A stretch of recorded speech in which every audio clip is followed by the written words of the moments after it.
Naruto. My script has absolutely no problems. Chapter 41. Conan nearly laughed out loud, but it was out of anger. She had seen many bizarre things and heard of all sorts of inconceivable ninjutsu, but this was too far-fetched. Could it be, the other party wanted to interfere with her in this way, using the so-called future to influence her current decisions? But the question was, why did it like this? If they truly wanted to interfere with her, there were many more direct and effective methods. Why go to such great lengths, sneak into her room, and leave behind this so-called future diary? What was the point of such a thankless task? The more Conan thought about it, the stranger it became. Forget it, no matter what the other party's goal is, she sneered, I'd like to see what exactly is written in this so-called future diary. She turned to the first page. The page was densely filled with text, the handwriting neat and clear, yet every stroke exuded a force, as if trying to pierce through the paper. I have taken over this diary and become the 6th village leader of this village. Although I am called the village leader, I have no idea what to do. I only became the village leader because there is no one else left here. In my memory, this weeping nation has only seen one clear day, and that was 20 years ago when Lady Angel used countless explosive tags to disperse the dark clouds. That day, I saw the sun and a rainbow for the first time, and that day, everyone was weeping for Lady Angel. I was still young then and didn't understand why the adults were all crying, nor did I understand what the departure of Lord Pain and Lady Angel meant for this village, for this nation. I thought everything would remain as it was before. Lady Angel told us that Konoha, no, that person is named Uzumaki Naruto. I remember this name because he defeated Lord Pain, earned their trust, and then ended the Fourth Great Ninja War, being hailed as a hero. Uzumaki Naruto promised Lady Angel that once he became Hokage, he would definitely change the current situation of the Land of Rain and bring peace to it. After the Fourth Great Ninja War ended, the ninja world indeed welcomed peace. The 5 great nations put aside their grudges and worked together for development, flourishing. But only the Land of Rain was swept into the corner of memory. Uzumaki Naruto had long forgotten his promise. When the war first ended, the 5 great nations did send people, but the fact proved that they were all liars. Without Lord Pain and Lady Angel, the Land of Rain no longer had the right to speak with the 5 great nations. To this day, Omegakure has long become a ruin, and those who long to survive have left this place one after another. Only now do I understand. For the people here, Lord Pain and Lady Angel were hope. Absurd nonsense. Conan instinctively refused to believe this diary, but upon closer thought, some of the logic seemed self-consistent. If it truly came to the point where she needed to use a massive amount of explosive tags, it could only mean that Nagato was no longer around, and the masked man still existed.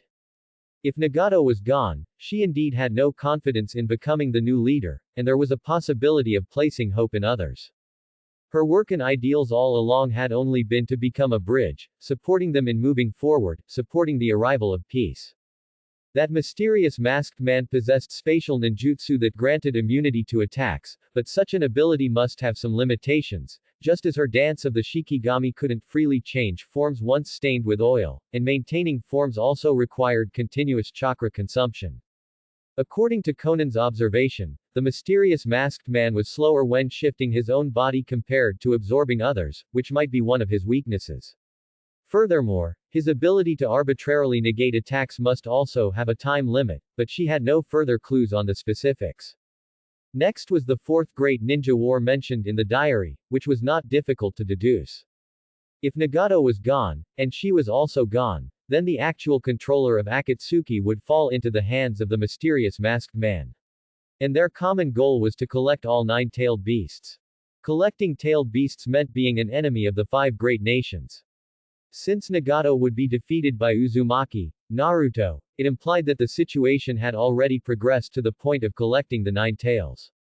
At this point, it would not be surprising for the 5 great nations to form a unified ninja army to jointly suppress the mysterious masked man. And the Land of Rain being reduced to ruins, Conan closed her eyes. She could imagine that people without power would have no right to negotiate. It was just, why would the future Nagato choose to believe Uzumaki Naruto? Was it simply because he lost? It couldn't be that simple. After clearing her thoughts, Conan turned to the second page, where she found her answer. Today is, I've forgotten, even though this is a diary, I don't always remember to write every day. Hyuga Kianeri, I will always remember this name. He was the first person from the 5 great nations who didn't carry an umbrella, the first to sit with me in a mud puddle, chatting in the rain. He was also my first friend from the 5 great nations. As a Konoha ninja, he told me many truths. Although I had no way to verify their authenticity, I thought that the land of rain no longer had anything that could impress him. The Akatsuki, led by Lord Pain, failed. In the process of capturing the 9 tails, he lost to Uzumaki Naruto, who was both the 9 tails Jinchuriki and his junior disciple. But Hyuga Kianeri said that Lord Pain, no, it should be Lord Nagato, actually lost to himself, lost to his younger self. He saw his own reflection in Uzumaki Naruto, saw a belief even stronger than his own, and thus chose to entrust the future to him. And to sever the chains of hatred, Lord Nagato used a certain jutsu to revive all the Konoha villagers who died in that war. Revival, that jutsu, the Rinnegan's jutsu. Conan's pupils suddenly contracted, and her heart began to waver. If it wasn't someone who understood the Rinnegan well enough, they couldn't possibly know that this jutsu existed. But if this person understood the Rinnegan well enough, then why would he go to such great lengths to deceive her? And Nagato's name, she continued reading. Hyuga Kianeri told me that Uzumaki Naruto was not a qualified Hokage. His dream was less about becoming Hokage and more about becoming a hero. After the 4th Great Ninja War ended, the ninja world indeed welcomed peace.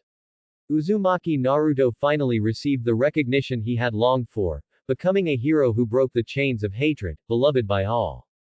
But after he achieved his wish of becoming the 7th Hokage, he was always keen to participate in various TV shows, news interviews, and ribbon-cutting ceremonies for new store openings. I finally understood, Uzumaki Naruto is a child who never grew up. Because a child's ideals are always so naive, pure, and attractive. Those weary adults, battered by reality, when they see children, always unilaterally believe that they will have a better future than themselves. But, if a child cannot take the first step, they will never become an adult.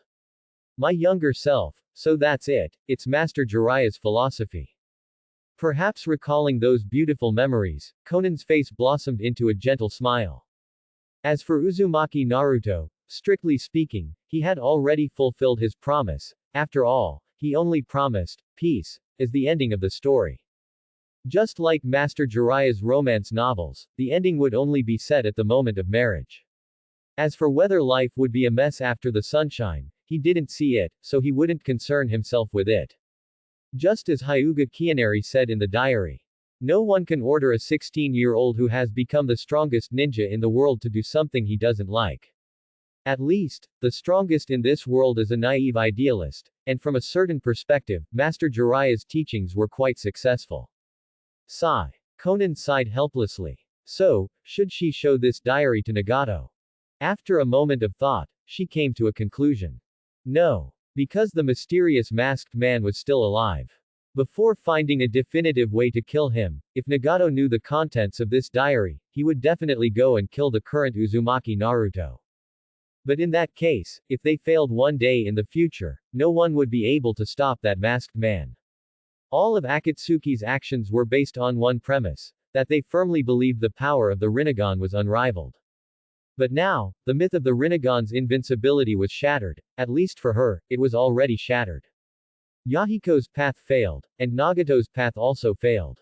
Even when the masked man took over control of Akatsuki and used his hidden power to instigate the 4th Great Ninja War, he still failed. The path pursued through force will inevitably encounter even greater resistance through force. Peace, and after peace, is there really no other way? Conan flipped through the diary, only to find that the content abruptly ended, with no continuation, yet it also seemed unfinished. It was like a serialized novel. Conan closed the diary and put it in the desk, but after a brief hesitation, she took it out again and placed it under her pillow. This room wasn't safe, this diary, it was best to keep it with her. The next morning, as Tsunade entered the Uchiha compound, she immediately sensed that the atmosphere was off. The Uchiha clan had become quite resistant to outsiders entering. If it continued to develop like this, no wonder Fugaku had sought her out. Lady Tsunade. Uchiha Fugaku waited with his family in front of the mansion. Tsunade's gaze swept over them, pausing for a moment on Uchiha Itachi and Uchiha Sasuke. It was the combination she had seen that day. What a coincidence. No need to be so polite. Tsunade waved her hand and walked directly into the mansion. Fugaku led Tsunade into the reception room. Sasuke looked at the closed door, his face showing a hint of confusion and indignation. Brother, he couldn't help but ask Itachi beside him, who is she? Even father had to personally go out to greet her, he didn't even do that when the Hokage-sama came. He explained softly, Father-sama does this out of our respect for Lady Tsunade herself. Inside the reception room, Fugaku and Tsunade sat opposite each other. Uchiha Makoto served the brewed tea and then left. Clan head Fugaku, I apologize for my sudden visit. Tsunade got straight to the point. Let's skip the pleasantries and get straight to the point. Last night, the Anbu should have notified all the major clans. I am here for precisely that reason. Of course. A hint of excitement flashed in Fugaku's eyes. Konoha has never been at the mercy of others. Since the Hidden Cloud village dared to provoke us, we naturally must retaliate. The war was Konoha's business, but Tsunade had visited the Uchiha alone, the deeper meaning of which was self-evident. She wanted to use this opportunity to help the Uchiha, and since that was the case, the Uchiha absolutely could not disappoint her. He paused, his tone becoming more fervent. Lady Tsunade, the Uchiha clan is willing to serve the village and you. We can provide 150 elite ninja to participate in the war, including 30 Jonin who have activated their 3 Tomo Sharingan. If that's not enough, we can increase the numbers.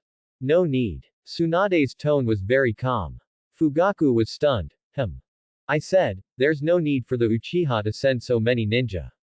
Tsunade repeated, reduce your numbers to 1/3, and it's best to create a plan to divide these 150 ninja into 3 batches. Uchiha Fugaku hadn't expected such an answer. In his imagination, Tsunade should have gladly accepted the Uchiha's support, and even been grateful or appreciative of his generosity.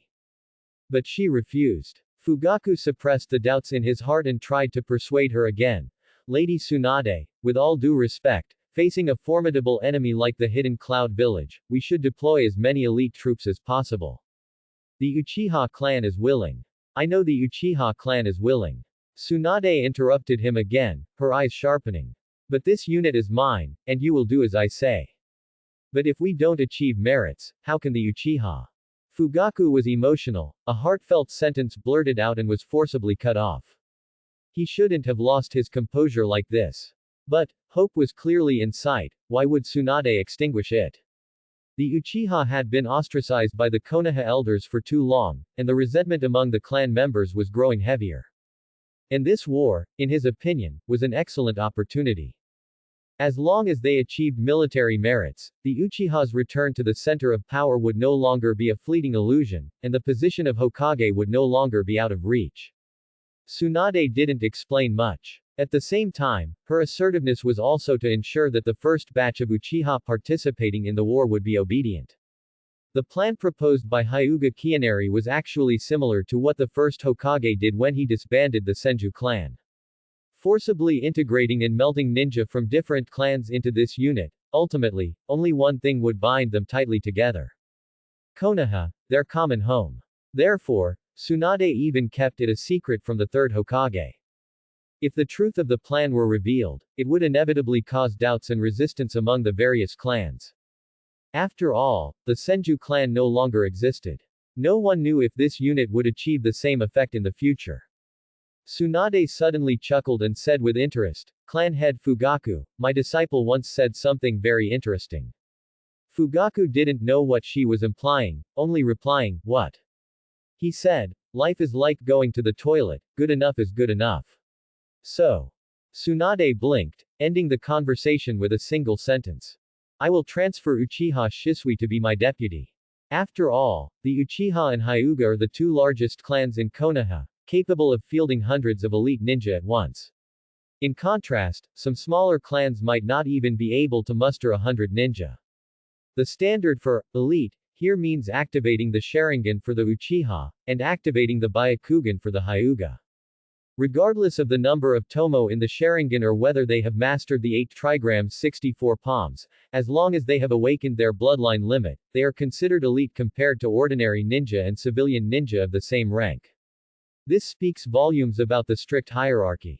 To completely disperse 50 Uchiha ninja into the ranks, at least 50 squads would need to be formed.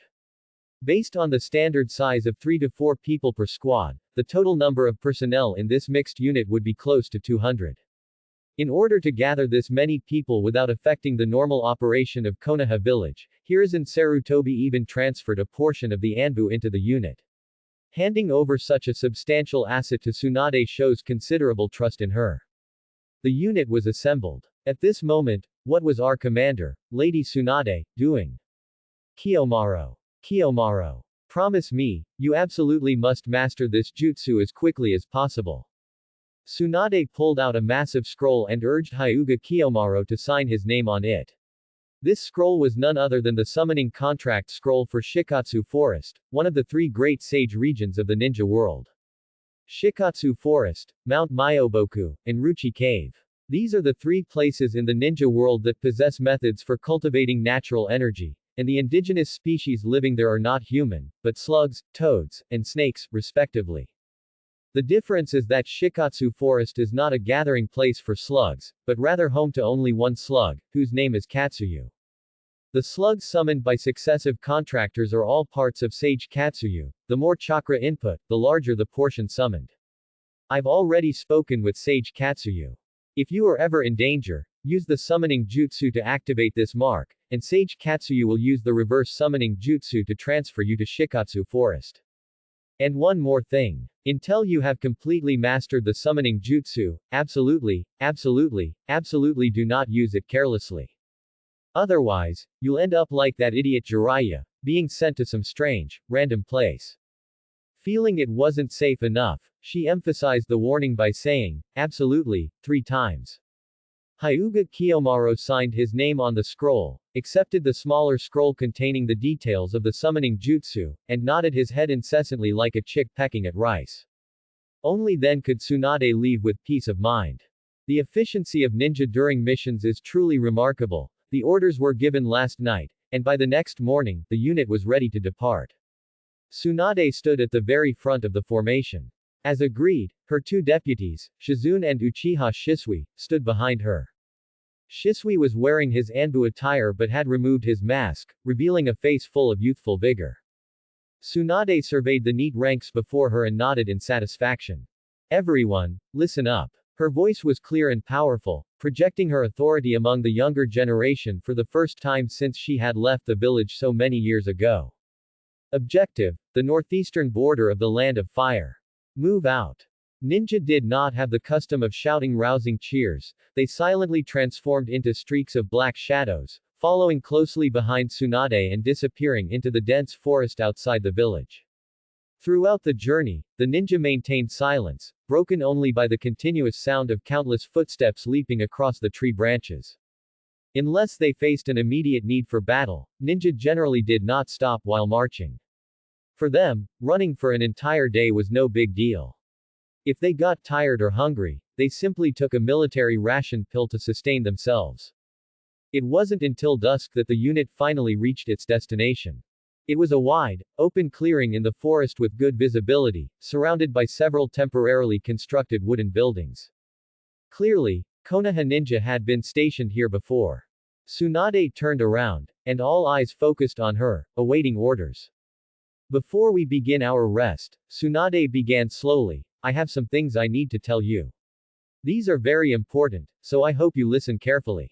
Uchiha Shisui immediately took out paper and a brush, preparing to record the key points. This was his job. As for the other deputy, Shizune, her work mostly involved looking after Tsunade's daily needs. In the past, ninja warfare was conducted on a clan basis. Uchiha, Hyuga, Aburame, everyone fought their own battles. Although there were alliances like Ino Shika Cho, generally speaking, the clan remained the basic fighting unit for ninja. After the establishment of the hidden villages, since so many different types of ninja gathered in one village, relying purely on the clan as the unit seemed insufficient. Therefore, some tried grouping ninja of the same type together. For example, Iwagakure's Explosion Release Corps. The Explosion Release Corps was a specialized ninja unit specifically cultivated by Iwagakure. Theoretically, this unit possessed powerful enough firepower to inflict devastating damage on any enemy. Other villages had similar formations, such as Fire Release Corps and Water Release Corps. However, during the past few Great Ninja Wars, the Explosion Release Corps' performance was not outstanding. Why? Tsunade posed the question, her gaze sweeping the crowd, collecting their reactions. Because their overall skill level was inadequate, they couldn't create a significant gap between themselves and other standard ninja units. If that's the case, then let's create an elite squad, like Kurigakure's 7 Ninja Swordsmen of the Mist. The 7 Ninja Swordsmen of the Mist were an elite force assembled by Kurigakure using 7 special ninja blades. Within Kurigakure, only exceptionally powerful ninja were qualified to be candidates. The 7 Ninja Swordsmen were indeed very strong, even penetrating deep into the land of fire, not far from Konoha itself. Until they met that man. A man named Might Dai traded his life to kill 4 of the blade holders, and the remaining 3 fled in disarray. Might Dai was already completely burned out at that point, and dealing with the remaining few kids would have been easy, yet they still ran away. Why? Because they were isolated and had no support. Might Dai had stalled for long enough. Konoha's reinforcements could arrive at any moment, and even a moment's hesitation could have led to their complete annihilation right there. Every word she spoke was like a massive stone dropped into calm water, exploding within the ranks. The ninja exchanged confused glances, their faces a mixture of bewilderment and contemplation. Large-scale units couldn't create a difference, and elite units, once they suffered losses, couldn't receive support. What, then, was the right answer? Uchiha Shisui was diligently recording every key point Tsunade made. He was also pondering the answer, but then he suddenly recalled a private order given by clan head Fugaku before they departed. Your mission is obedience. Obey Tsunade's commands. If any clan members refuse to comply, you must ensure their respectful compliance. If you don't understand it, first acknowledge it. If you can't acknowledge it, first accept it. If you understand it, execute it immediately. If you don't understand it, slowly come to understand it while executing it. Do you understand? If ninjas were placed in another world, what kind of military unit would they be equivalent to? Hyuga Kianeri believed they were light infantry. Disguise, infiltration, reconnaissance, assassination, powerful individual combat ability coupled with low defense, extremely high 3-dimensional mobility, and the ability to conduct long-distance raids, with leg strength surpassing that of horses. This was simply the perfect light infantry. Coincidentally, Hyuga Kianeri happened to know a thing or two about light infantry tactics. Therefore, Tsunade addressed them, saying, moving forward, I will completely break you up and reorganize you into squads of 3 to 4 people. In each squad, one person will be responsible for offense. They must possess strong frontal combat capabilities, such as a ninja from the Uchiha clan. One person will be responsible for covering the offense, requiring certain reconnaissance and fighting abilities, such as those from the Hyuga, Inuzuka, or Aburame clans. The remaining person will be responsible for support. They need sufficient adaptability to make timely decisions based on the battlefield situation when an attack falters. Furthermore, they must also master basic medical knowledge and handle the squad's logistical supplies. In squads lacking sufficient frontal combat capability, a 4th person will be added.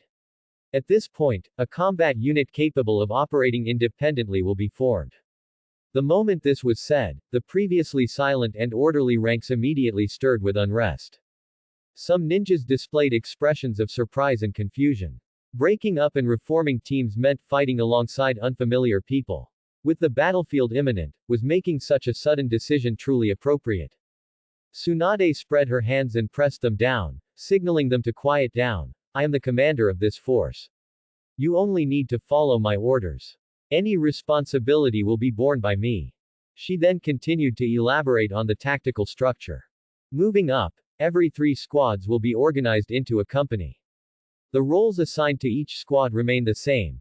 one group for offense, one for cover, and one for support.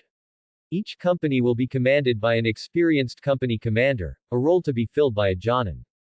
Further up, 3 companies form a battalion, and 3 battalions can then form a small combat group, and so on. For operations at the battalion level and above, I will remotely transmit instructions and missions using the Yamanaka clan's secret techniques. In this way, the various squads can operate independently while also being able to support each other at any time, forming a tightly connected, cooperative fighting whole. This tactic is called the human wave tactic, Renpa tactics. This tactic was gradually developed to circumvent the enemy's superior firepower, and its core lies in dispersion. By fully spreading out the troops, from small 3-person combat teams to large combat clusters, the battle posture can be fully developed in terms of both front width and reserve depth. To the enemy, it would feel as if there were people everywhere, with firepower constantly present. Just as they ducked for cover here, fire would erupt there. Eliminate one point, and another group would arrive. They would get closer and closer, and the fighting would intensify. Like waves, this brought intense pressure upon the enemy. Consequently, if the enemy did not understand this tactic, they would carelessly define it as a human sea tactic, Zerg rush. In reality, it should be described as advancing layer by layer, rising and falling like waves, with each successive wave being stronger than the last. When this tactic was brought to the ninja world, it was surprisingly discovered, it fit perfectly, as if it were tailor-made. Furthermore, due to the unique nature of ninjas, once the tactic was deployed, a battalion of 27 people was sufficient to control a battlefront spanning 2 kilometers. Moreover, this tactic was not entirely unfamiliar to ninjas. Taking Hitaki Kakashi's team as an example, in that squad, Kakashi's Chidori had extremely high piercing speed, often placing him in the main attacking position. Uchiha Obito's great fireball technique had a large range and was typically used to cover Kakashi's offense, and Nohara Rin, who mastered medical ninjutsu, was the support role. However, during the Kanabi Bridge battle, they advanced too deeply, fought alone, and could not coordinate with other teams, and their only reinforcement, Namikaze Minato, was extremely busy. Another example is Uzumaki Naruto's Team 7. Uchiha Sasuke mastered mostly offensive and lethal skills, serving as the main attacker, while Uzumaki Naruto often took on the cover role, using multiple shadow clones and transformation jutsu to create attacking opportunities for Sasuke, with Haruno Sakura serving as support. But the roles of cover and main attacker were not fixed. In Team 7's final battle against Otsutsuki Kagaya, Sasuke also used Amaterasu to cover Naruto's movements. Overall, the essence of these 3 roles is offense, the action of securing the objective, cover, creating the conditions for success, and support, the contingency plan for dealing with changes. Offense and cover are like 2 feet, requiring alternating movement to drive the whole forward. Aside from Team 7 and the Ino Shika Cho formation, other genin teams, such as Might Guy's Team 3 and Kurenai Yuhi's Team 8, were generally specialized. These 2 teams could not operate independently without a Jonin leader, they could only coordinate with other teams and then take on similar responsibilities within the larger unit. Similar yet different, this is why Hyuga Kianeri said that this force could, to some extent, replace the function of the standard genin squad. Although the theory was excellent, someone still couldn't help but step forward. Lady Tsunade, a middle-aged ninja wearing Nara clan attire, spoke up. Do we, the Ino Shika Cho, also have to be broken up and scattered into different squads? Exactly, another ninja from the Yamanaka clan chimed in. We Ino Shika Cho have trained together since childhood, and our clan's secret techniques rely on mutual cooperation. If we are split up, it will severely reduce our combat effectiveness. And what about us Uchiha? A hot-blooded young Uchiha ninja shouted. We have specialized cooperation tactics designed for the Sharingan. How can we achieve the same results with other people? Suddenly, more and more people raised objections. Their reasons were all valid. Long-term cultivated synergy could not be established overnight, and rashly breaking up teams could lead to coordination errors, potentially fatal flaws on the battlefield. Tsunade stood silently, allowing the discussions below to grow louder. Her face was devoid of expression, she merely watched everything calmly, the setting sun behind her looking like burning flames. Uchiha Shisui stood nearby. When the pen in his hand paused, his crimson Sharingan instantly locked onto the Uchiha ninja who had just spoken.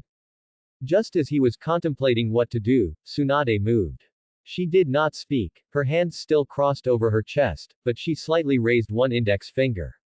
Boom! A powerful burst of chakra erupted instantly. The rock beneath her feet was immediately covered in cracks, and countless fragments scattered everywhere. All discussion ceased. Listen closely. Tsunade's voice became the only sound permitted in the silence. I am not negotiating with you, I am issuing a command. Across the entire ninja world, the number of shinobi capable of mastering medical ninjutsu is extremely scarce. Practicing medical ninjutsu demands extremely high chakra control and involves a lengthy training period. Even with Tsunade, the legendary medical ninja, Konoha's supply of medical personnel remains deficient. This is, of course, likely related to her long absence from the village. However, for the vast majority of ninja villages, the cost of training a single medical ninja outweighs the benefit of training several combat shinobi, who can be easily replaced if they die. If every squad were required to have a dedicated medical ninja, they simply wouldn't be able to field enough teams. The support position within the squad does not require mastering true medical ninjutsu, they only need to grasp fundamental skills like stopping bleeding, bandaging, and stabilizing fractures. These tasks don't rely on complex medical ninjutsu, anyone can master them after a short period of training. Furthermore, Tsunade added, I will organize a separate, mobile medical unit. They will not participate in combat, focusing solely on treating the seriously wounded. Indeed, if the requirements are only this minimal, the plan's feasibility increases significantly. Now, dismiss and rest. I will complete the squad formations based on the roster and the detailed profiles of everyone here. Tsunade gave a decisive wave of her hand, announcing the dismissal. Uchiha Shisui looked thoughtful. He knew the shinobi present were focused and driven, having come specifically to resist Kumogakure, the hidden cloud village. However, he also had a faint feeling that Tsunade's plan might not align with their expectations. He hoped his clansmen would remain cooperative. Ah, well. Konoha village. Hyuga Kiyoshige was at home contemplating the summoning jutsu when Hyuga Neji suddenly paid him a visit. Father has left for the battlefield. Before he departed, he asked me to ask you, if you want to learn the gentle fist style. Kiyoshige nodded without hesitation, absolutely. Then let's head to the training grounds, we can talk on the way. Neji gestured for him to follow quickly, then asked, in your view, what exactly is the gentle fist? Kiyoshige considered this briefly before answering. Taijutsu can generally be divided into two types. The strong fist, which inflicts direct external damage, and the gentle fist, which damages the enemy's internal organs by striking the chakra pathway system. Neji nodded slightly. Although the answer was simple, it accurately grasped the core characteristic of the gentle fist style. However, Kiyoshige raised a question. I was wondering, since the gentle fist also requires physical contact with the enemy to work, why shouldn't I just use a kunai and stab the enemy directly? Wouldn't that be faster, and wouldn't the damage be more immediate and visible? Aside from a few shinobi who specialize in nintaijutsu, most ninja are merely flesh and blood. One clean strike with a blade results in immediate incapacitation and blood loss. In contrast, while the gentle fist can damage the enemy's internal organs and chakra system, its effects are not as instantly visible or rapid as a sword or blade. Then let me ask you this, Neji raised his hand and countered, if, during a battle, an opponent lunges at you with a kunai, would you choose to dodge and counterattack, or trade blows? I'd dodge, of course. Kiyoshige replied without hesitation. If I get stabbed by a kunai, even if I manage to injure the enemy, I'd still be severely wounded myself. That kind of trading blows is far too costly. Very well. Now, let me ask you again. If the kunai in the enemy's hand were replaced by two fingers, stabbing toward you like this. Neji extended the index and middle fingers of his right hand, pointing them toward Kiyoshige's wrist. And you are holding a kunai, stabbing toward him. Would you choose to dodge, or trade blows? Upon hearing this, Kiyoshige froze slightly. Modern people and shinobi have evolved into two complete extremes. The former excel at thinking and social interaction, while the latter specialize in combat and intimate exchanges with enemies. He didn't show off his intelligence, choosing instead to remain humble and follow his gut. I would probably choose to trade blows, because I believe I could severely injure the enemy while minimizing the chance of sustaining a fatal injury myself. Neji nodded. Precisely. This is the first essential secret of the gentle fist. The superficial appearance of the gentle fist style is not overtly threatening, which makes it easy to exploit the enemy's psychological tendency to lower their guard. When an enemy faces a sharp kunai, they instinctively dodge. When they face a punch or a whip kick, they prioritize assessing whether they can withstand the blow. But when the enemy is only facing your palm or fingers, their vigilance drops significantly. This mindset occurs because the essence of combat is offense. Everyone strives for aggression and speed. Why does this situation occur? Kyoshige inquired further. Neji remained silent for a moment before replying. Because most shinobi battles are inherently unfair, it's not guaranteed that a genin will only ever face another genin. Kyoshige nodded thoughtfully, but quickly identified a new problem. But if my opponent is holding a kunai and decides to trade blows, aren't I put in the exact same precarious situation? Neji slowly raised his hand and tapped his temple with his index finger. At this point, we rely on our eyes. One of the fundamental capabilities of the Byakugan is its penetrating vision. It allows us to perceive the flow of chakra within the enemy's body, observe their chakra pathway system, and detect the subtle signs just before muscle exertion. Armed with this information, we can predict our opponent's next move. As he spoke, he moved abruptly. Neji suddenly appeared before Kyoshige, his right hand's joined fingers making a thrusting motion. Kyoshige instinctively tried to raise his arm to block, but Neji's attack was merely a feint. A quick flick of his wrist bypassed Kyoshige's defensive posture. Snap! Neji's palm gently tapped Kyoshige's shoulder. If I had used the gentle fist just now, Neji said calmly, withdrawing his hand, your shoulder and this arm would already be incapacitated. This is the power of the Byakugan. I can clearly observe the direction of chakra flow inside your body. The moment you intended to block, your arm muscles instantly tensed, and chakra began gathering in your arm. These minute changes are completely exposed before the Byakugan. Therefore, I can predict your defensive direction and choose the most suitable angle of attack. Kyoshige suddenly understood. When you can discern every subtle movement of the enemy and anticipate their next action, the battle stops being a gamble and transforms into a game of information asymmetry. Now, Neji crossed his arms over his chest, a natural sense of pride emanating from him. Returning to the previous question, since you have already seen that the enemy's next move is to stab at you with a kunai, do you choose to dodge, or pretend you cannot dodge and use the gentle fist to strike your opponent?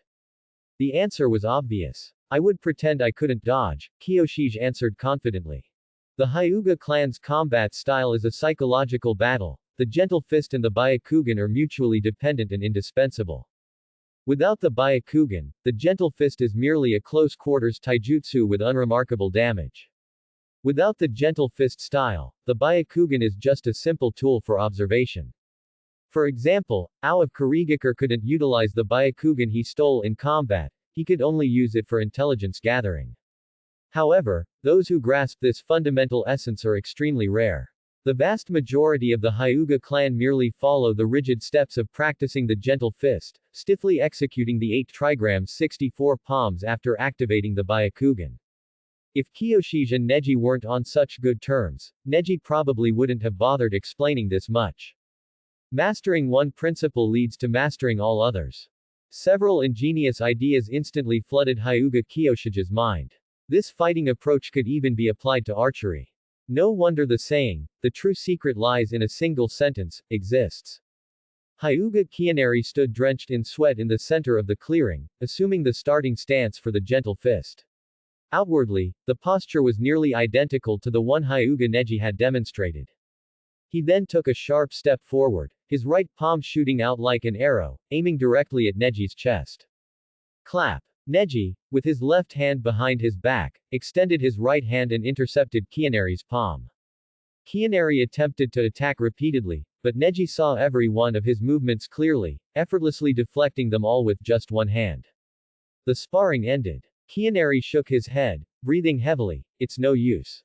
Your movements are always one step ahead. I know when I need to change techniques, but I'm always a beat too late. That's because your method of generating power is incorrect, Neji said, extending his right hand to mimic Kianeri's previous attack. Watch closely. Neji then slowly pushed his palm forward, so slowly that Kianeri could observe every detail. Yet, even this slow motion made Kianeri feel an invisible, compressive force, as if the air was being displaced. Pay attention to my arm, Neji instructed, continuing to advance his palm. The arm muscles are relaxed. The true power is generated here. He paused his movement and used his left hand to tap his elbow. The elbow. Kianeri was momentarily stunned, finding it hard to believe the answer was so simple. Exactly, Neji confirmed, withdrawing his palm. The gentle fist style does not excessively prioritize the power of each attack, but it must reserve ample room for changing techniques. Therefore, when executing a straight punch, you don't swing the fist using the arm, you push it out using the elbow. The essence of the gentle fist lies in flexibility. Stiff muscles will make you sluggish. Even if you can clearly see the enemy's movements and predict their next action, you won't be able to adjust in time. As he spoke, he suddenly stepped forward and gently pressed his right palm against Kianeri's chest. Like this, you can achieve the same effect with less force and still leave room for a follow-up technique. Before Kianeri could even react, he felt a soft yet irresistible force emanate from his chest, causing him to involuntarily stumble back several steps before he managed to stabilize himself. Try again. Neji retreated a few steps, creating distance, and motioned for Kianeri to continue his attack. Kianeri took a deep breath, adjusted his posture, and once again assumed the starting stance of the gentle fist. His eyes locked onto Neji, and his palms shot out. Neji, however, also extended both hands, countering with the 8 trigrams 2 palms. Their hands clashed briefly in the air and retracted, followed by 8 trigrams 4. Wait a minute. Kianeri's eyes suddenly widened. After using the 8 trigrams 2 palms, Neji shifted subtly, completely skipping the 8 trigrams 4 palms. His palms blurred into afterimages, seemingly reaching out to him simultaneously, as if he had 4 hands. This was, the 8 trigrams 8 palms. This sudden shift in technique far exceeded Kianeri's expectations. Faced with the fierce, incoming palm strikes, he had no time to consider the appropriate gentle fist counter. In desperation, his physical instincts took over. He dropped his weight into his stance, and his right arm whipped out fiercely. The tightly clenched fist wasn't swung solely by the brute force of his arm muscles. After the initial movement, he shifted to using his elbow as the fulcrum, driving the entire fist forward at an increased speed. Bang! This hurried yet precise straight punch forcefully interrupted Neji's 8 trigrams 8 palms offensive, compelling him to retract his palms and temporarily pull back. To Kianeri's surprise, Neji offered rare praise. Very good. Your combat instinct is quite decent.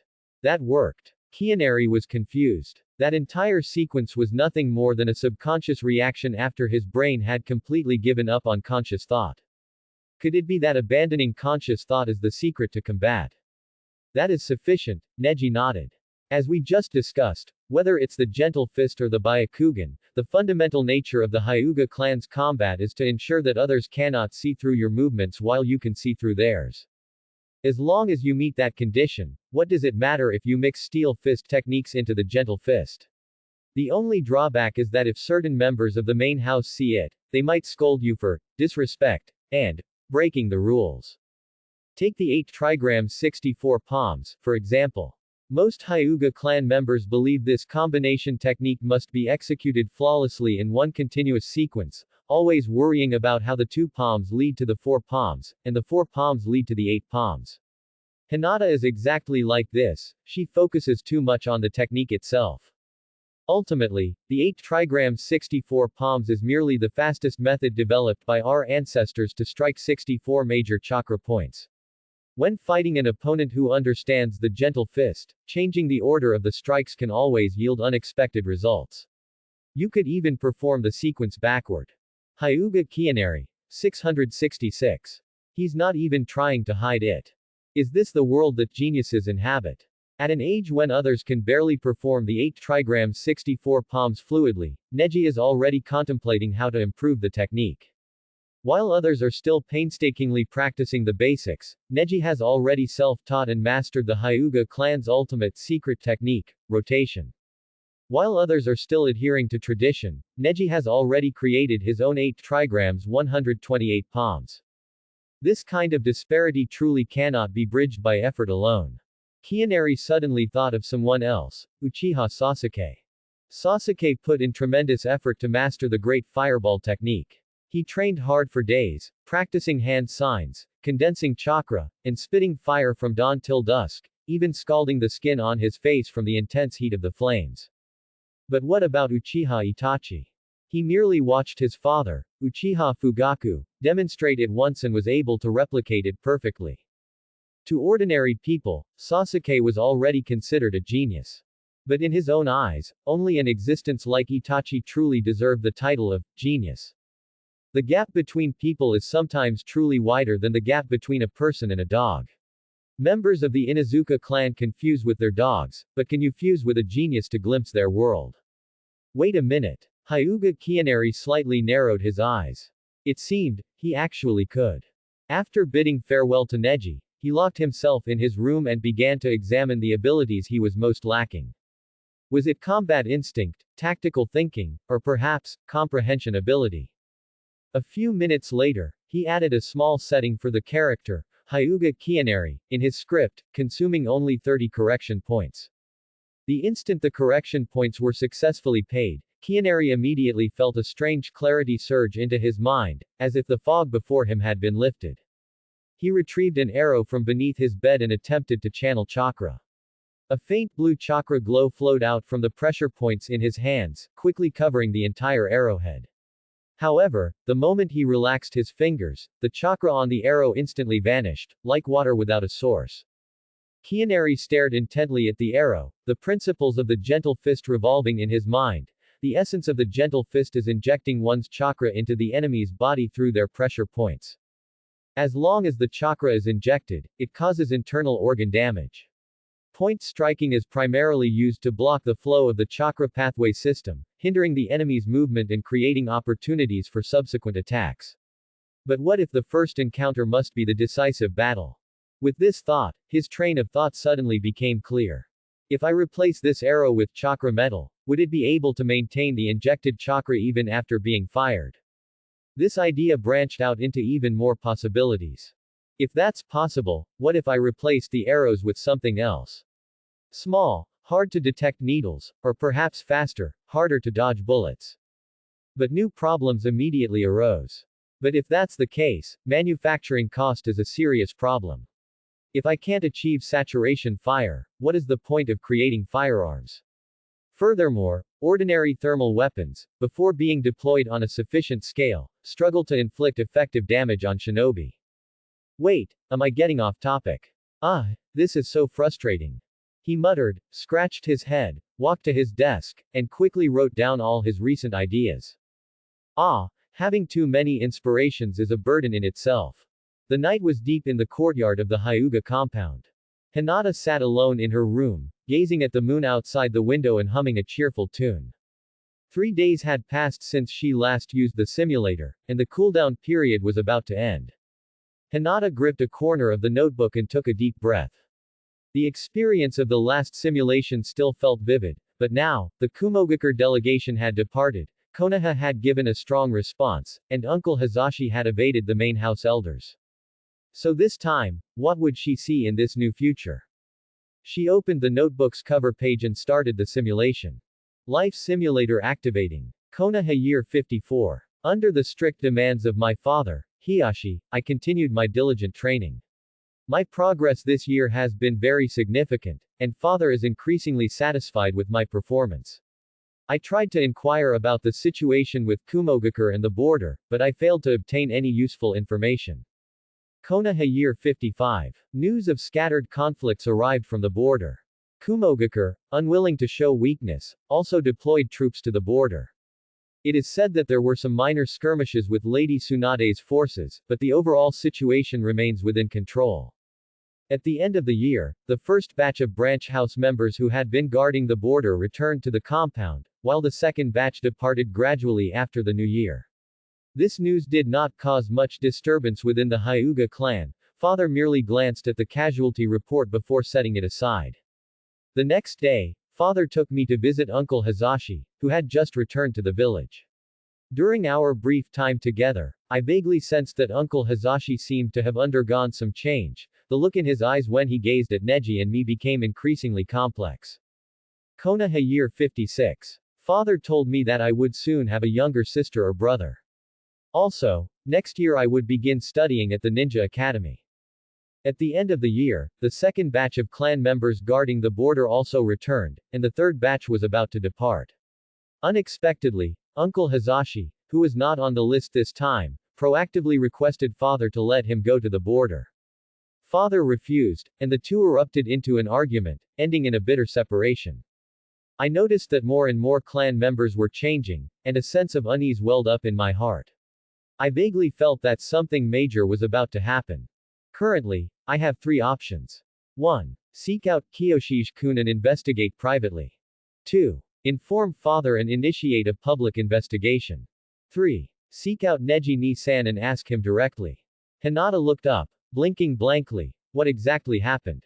Since this change began after their return from the border, the priority must be to find out what occurred at the border. I decide to seek out Neji Ni-san and ask him to take me to see Uncle Hazashi, so I can ask him directly. Neji Ni-san was surprised by my sudden visit but did not refuse. I saw Uncle Hazashi. He looked the same as always, as if nothing had happened, but I could clearly sense the lingering weariness clouding his brow. Gathering my courage, I asked him what exactly happened at the border. Why was he so insistent on returning, even going so far as to have a huge argument with father? He looked at me and remained silent for a long time. Many complex emotions flashed in those eyes: deep exhaustion, suppressed anger, and helplessness. Finally, they all dissolved into a long, heavy sigh. A bird that has experienced flying freely will never get used to life in a cage again. He refused to say anything more, leaving me only with that sentence. Konoha year 57. My younger sister was born. Father named her Hanabi Hyuga. I also entered the Ninja Academy this year, and I was pleased that Kiyoshi's-kun and I were placed in the same class. At the end of the year, the third batch of branch house members guarding the border returned to the compound. This time, the main house finally noticed the distinct changes in the branch house members. They began an investigation, even directly questioning the third Hokage about what exactly had happened at the border. At the same time, the branch house members were no longer as deferential to the main house as they usually were. For the first time, they publicly expressed their dissatisfaction, raising voices that questioned the main house. The main house elders were furious. The main house dictates the continuation of the Hyuga clan, and the branch house serves to protect it. This is the order the Hyuga have maintained for centuries. The actions of the branch house were undoubtedly a challenge to this order. Father found himself in an unprecedented dilemma. As the head of the clan and an older brother, he understood the branch house's anger, but he also bore the heavy responsibility of maintaining the clan's stability and heritage. He regretted discovering the situation too late, and for a time, he didn't know what compromise to make to quell this storm. The fuse that completely ignited this conflict was the Hyuga clan's proud secret technique, gentle fist art, 8 trigrams palms revolving heaven. The branch house strongly demanded the lifting of restrictions on learning revolving heaven, allowing branch house members to master this secret main house technique. Unsurprisingly, this proposal was flatly rejected by the main house. However, the branch house's anger would no longer be silenced. Revolving heaven, touted as the Hyuga clan's absolute defense, was held by main house members who never went to the battlefield and only used it to boast of their status and demonstrate their superiority. We are also members of the Hyuga clan. We also have the Byakugan. Why must we suffer such discriminatory treatment? The branch house members' accusations echoed throughout the compound. Facing the unprecedented strong stance of the branch house, the main house also experienced internal division. Some advocated using the punishment function of the caged bird seal to make the branch house recognize its proper place. Others began to waver, suggesting that perhaps the restrictions on revolving heaven could be lifted to a limited extent. I have no way of knowing the specifics of the conflict and compromises that occurred during this period. But the final result was that father, under immense pressure, lifted the ban on the branch house learning revolving heaven. The protests from the branch house members subsided temporarily. But I knew in my heart that this was merely the calm before the storm. One day, their anger would erupt again, and without the main house secret technique as a buffer, what would happen then? This simulation ends here. Evaluation. What killed the future of the Hyuga clan? Hinata was soaked in cold sweat, her heart pounding violently. The angry voices seemed to break free from the pages and leap into her ears. The caged bird, she murmured, then shook her head forcefully. No, it's the main house and branch house system, the system that forcibly tears the Hyuga into two different kinds of people. Even without Kumogakure, even without revolving heaven, there will still be another fuse. The Hyuga clan is destined to reach that outcome. Even though the simulator didn't explicitly reveal the final result, the suffocating feeling of the impending storm was enough for her to catch a glimpse of it. The branch house. Father, the border. Lady Tsunade. Her chaotic thoughts were like tangled threads, but they all ultimately pointed toward the figure who had guided her through countless moments of confusion. The lifeline she most desperately wanted to grasp, the only one who could offer a sliver of hope right now. Kiyoshige, where are you? After an unknown amount of time passed, Hinata Hyuga sat quietly in the corner of the room, her eyes gradually becoming clear and resolute. I have already successfully changed the destiny of the Hyuga clan once, this time. I will definitely succeed too. She took a deep breath, preparing to close the notebook and put it away, when suddenly, new text appeared on the page. Currently detecting. Life Simulator function upgrade complete. New function added, simulation rewards. Simulation rewards. Her gaze was fixed intently on the page, afraid of missing a single word. Based on the comprehensive evaluation of this simulation, the host may choose one of the following two rewards. Option 1. Obtain your complete understanding of the gentle fist technique 3 years into the simulation. Option 2. Inherit your progress in practicing the gentle fist technique 3 years into the simulation. Host, please choose carefully. Only one reward may be selected per simulation. Hinata's breathing nearly stopped. So, the simulator not only reveals the future and offers the possibility of change, but it can also grant her tangible power. If this was true, then, changing the destiny of the Hyuga clan would be. Hinata was not foolish. She knew that the better she performed, the more likely she was to gain her father's support, the more she resembled a qualified head family successor, the more trust she would earn from her clan members. And at this moment, this power, which had seemingly fallen from the sky, was exactly the assistance she needed most. Both options had their pros and cons. The first option meant she could master the techniques in essence faster, essentially compensating for her lack of natural talent. However, if her physical training progress couldn't match this understanding, she would feel powerless in actual combat. Choosing the second option would be like skipping the process of arduous training and directly achieving the results. But knowledge gained through rote learning, while usable, would lack flexibility. What exactly am I lacking? She recalled her own relentless, day after day training since she could remember, enduring heat and cold, always striving to get back up no matter how many times she fell under her father's disappointed gaze. I think I shouldn't be lacking in effort. Hinata pressed her fingertip toward the first option. Instantly, a warm current surged from the page into her palm, rushing up her arms and straight into her mind. After a brief throbbing pain subsided, an indescribable sense of enlightenment flooded her. Hinata opened her eyes, feeling suddenly enlightened. So, this is where I went wrong during today's sparring session with father. If I improve this, I only need to. The gentle fist technique is actually this simple. The 8 trigrams 64 palms can be used like this. So, the world through Neji Ni-san's eyes is actually like this. Excitement sparkled in Hinata's eyes, but soon, new text slowly emerged on the page, cooling her excitement. Important notice. Life simulator mechanism refined. Simulation duration is positively correlated with cooldown time. Duration of this simulation, 3 years. Corresponding cooldown time, 30 days. A month. Hinata paused, then felt relieved.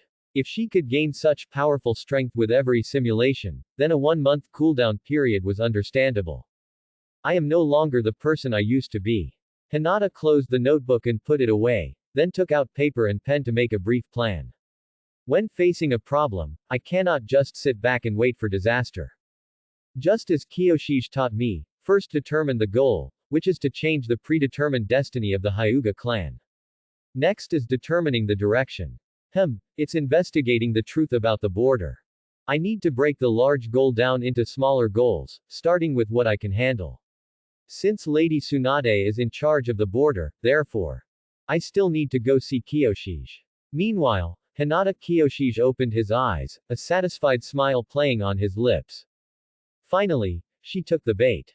Actually, he had long wanted to add the reward function to Hinata's life simulator, but it had been postponed due to insufficient correction points. As for why? Because in any world, power is necessary to accomplish anything. Ideals are beautiful and plans are perfect, but without enough power to execute them, everything is a castle in the air. For Hinata, power is not just capital for combat, it is a catalyst for her inner self and the confidence behind her actions. A child who has been denied and ignored since childhood doesn't primarily need encouragement from others, but rather achievements she can proudly present herself. Only when she genuinely becomes stronger and truly gains recognition will the self-doubt and inferiority in her heart gradually dissipate. Moreover, Kyoshi knew very well that if he wanted to continue hiding behind the scenes, merely talking wouldn't be enough. He could provide Hinata with direction, help her avoid mistakes, and allow her to see the possibilities of the future. But the one who truly stands at the forefront and faces those challenges will always be Hinata herself. Rather than letting Hinata become a puppet who only acts according to his instructions, it is better to truly mentor her and allow her to possess the capability to stand on her own. Only when she is truly strong, and when she has sufficient confidence and courage, can she become the key figure in changing the destiny of the Hyuga clan, or even the entire shinobi world. As for him, he only needs to give her a push and point out a clear path at critical moments, that will be enough. Although this path will be extremely difficult, Hinata will also gain a brand new self through this script. She will become the person she wants to be. This is the promise Hinata Kyoshi gave her, and he, too, will gain the self he wishes to be from behind the curtain of the stage. This is a fair trade. Now, let's see your performance. Hinata. Kyoshi closed the system panel, lay back down on the bed, and closed his eyes in the darkness. The next morning, he was awakened by a pleasant, crisp ringing sound. His head was still groggy when he opened his eyes. He rolled over and squinted toward the window. It was just dawn, the sun had only just peeked over the horizon, and the entire village hidden in the leaves was still shrouded in morning mist. This early. Who would come at this hour? Is it Hinata? Kyoshi yawned, casually grabbed the clothes placed beside his bed, slipped them on, and walked barefoot to the bathroom. The moment cold water splashed onto his face, most of his drowsiness vanished. After a quick tidying up, the reflection in the mirror instantly looked much neater. Kyoshi walked toward the door. He pulled it open, and the person standing outside made him slightly freeze. It was Hinata Hyuga. But, she was wearing a light purple hoodie. Her pale face looked particularly clear in the morning light, and what was most striking was the smile on her face, bright, radiant, and carrying a sense of ease, as if she held victory in her grasp.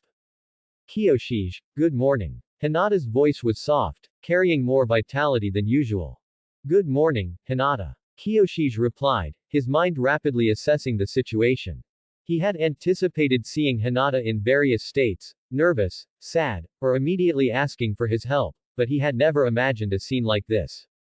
My script. Hinata lifted her head. The face that was usually prone to blushing with shyness now appeared remarkably composed. Would you mind taking a walk with me?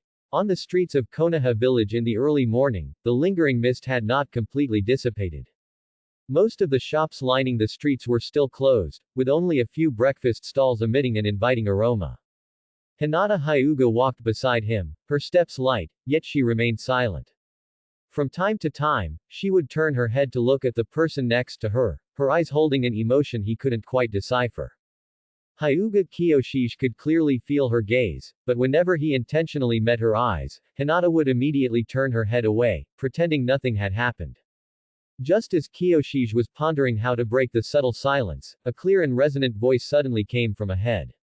Hey, isn't that Kyoshi? Kiyoshige and Hinata simultaneously turned their heads in the direction of the voice, only to see two girls walking towards them. Ino Yamanaka, walking in front, had her golden hair tied in a high ponytail, shining brightly in the sunlight, making her look full of vitality. At an age primarily focused on cuteness, she already possessed a youthful charm typically found in older girls. Sakura Haruno, as always, followed closely behind her. Her short pink hair was neatly tied with a red headband, and her emerald green eyes held a hint of helplessness, as if slightly embarrassed by her companion's actions. Ino's eyes lit up when she saw the two, and she grabbed Sakura's hand, quickening her pace towards them. Ino, wait a minute. Sakura tried to stop her, but it was too late. Good morning. Ino greeted with a radiant smile, her ponytail swaying gently with the movement of her waving hand. Good morning, ladies. Kiyoshige nodded in response, then turned to introduce them. This is my friend, Hinata Hyuga. And these two are friends I met not long ago, Ino Yamanaka and Sakura Haruno. Good morning, it's a pleasure to meet you all. Hinata showed no shyness, bowing slightly, her voice gentle and soft. The rigorous training and noblewoman's education she had received were perfectly displayed at this moment. Seriously, she's changed so much. Kiyoshige couldn't help but inwardly comment. Where are you two going? Ino's eyes darted around, as if she had thought of something. Sakura and I are about to go shopping, want to come along?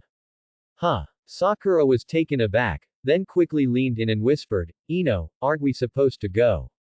That's not urgent, we can buy it anytime. Ino waved her hand dismissively, then turned to Hinata, her eyes showing some anticipation. It's rare to meet new friends, it would be great to chat and stroll together. Hinata, can we join you too? Hinata's gaze briefly flickered towards Kiyoshige, then she nodded and replied, okay, I'm also happy to join you. Kiyoshige was slightly surprised. Is this still the Hinata I know? Someone can change so much in such a short time once they gain confidence. Recalling the night I awakened the system, it seems. I'm pretty much the same, like the pot calling the kettle black. Great. Ino clapped her hands happily. Let's go then. Oh, and Kiyoshige, don't fall behind. Okay. Kiyoshige, having snapped out of his thoughts, quickened his pace and caught up. The four walked slowly along the street. Ino's voice was particularly clear and loud among the girls, attracting a lot of attention along the way. But she showed no signs of shyness, as that was simply her confident and proud nature. Me, I just love to dress myself up nicely. What do you think of my outfit today?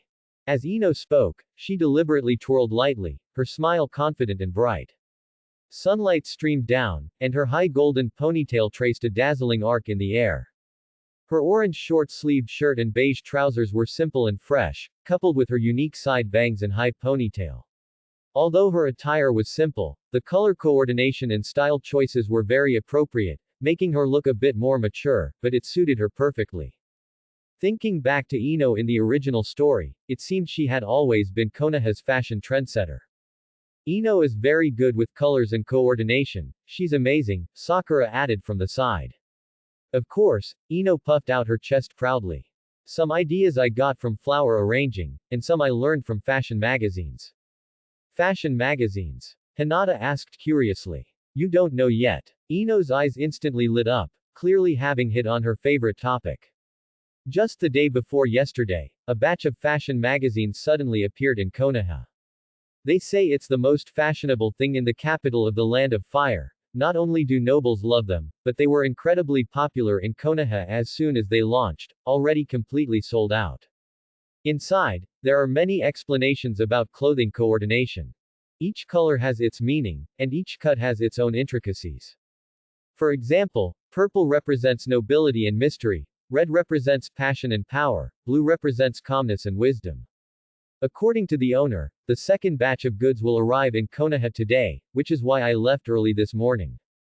Hinata listened very intently, nodding from time to time, her eyes filled with genuine curiosity.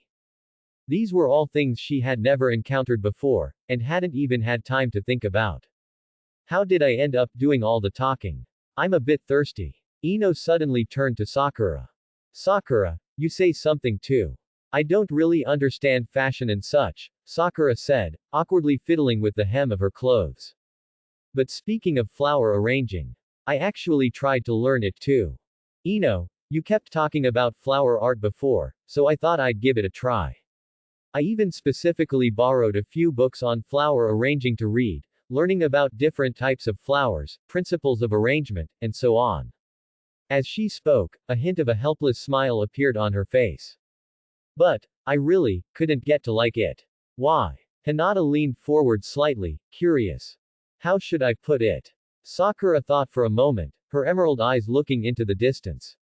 When I looked at those flowers, all I could think was, is it really okay to cut down flowers that are growing so well? Is this arrangement really okay? Maybe I should just plant them back.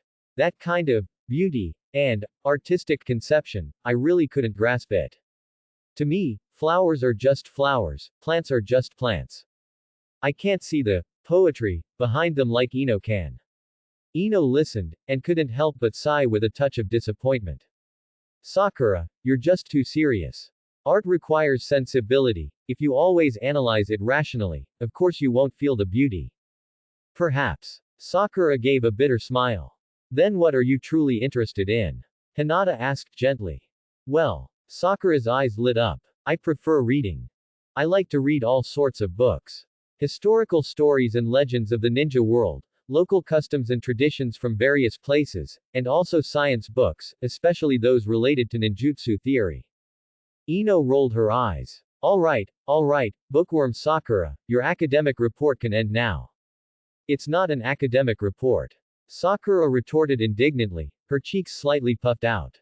Hinata chuckled softly beside them. Yes, Sakura's passion for knowledge is truly admirable. Reading, not just about the cultivation experiences of family elders, but reading books that are useless, but she enjoys. What kind of feeling is that?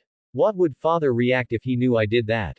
I'm so curious. Sakura was somewhat embarrassed by the praise, the tips of her ears turning red, and she mumbled softly, it's not that amazing. I'm just interested in these things. Oh, that's right. Ino suddenly clapped her hands, as if remembering something important, her vibrant eyes looking directly at Hinata. It's your turn, Hinata. Quick, tell us, what do you like? Hinata Hyuga froze slightly, then lowered her head, appearing to be seriously considering something. Sunlight dappled her light purple hair, casting a soft, gentle halo. Her pure white eyes reflected the bluestone path underfoot. Under the astonished gazes of Ino Yamanaka and Sakura Haruno, she stood silently, completely lost in her own thoughts. The question sounded simple, yet she couldn't answer it immediately. Since she was old enough to remember, her life had been entirely dictated by her father's arrangements. As the heiress of the Hyuga clan, she had to train, grow stronger, and become a qualified successor. These were things she must do, not things she liked to do. What did she like? Ino loved fashion and art, and enjoyed dressing herself up. When she spoke of these things, her eyes sparkled with genuine joy and pride. Sakura enjoyed reading, historical accounts, and ninjutsu theory. When she discussed them, her whole demeanor radiated the passion and contentment of gaining new knowledge. What about her? Hinata painstakingly recalled her daily life. Waking up early every day to practice taijutsu, study the gentle fist technique, and receive her father's instruction. These activities consumed nearly all her time. Even after obtaining that marvelous life simulator, her routine, generally speaking, remained unchanged. Did she like these things? She wasn't sure. Did she hate them?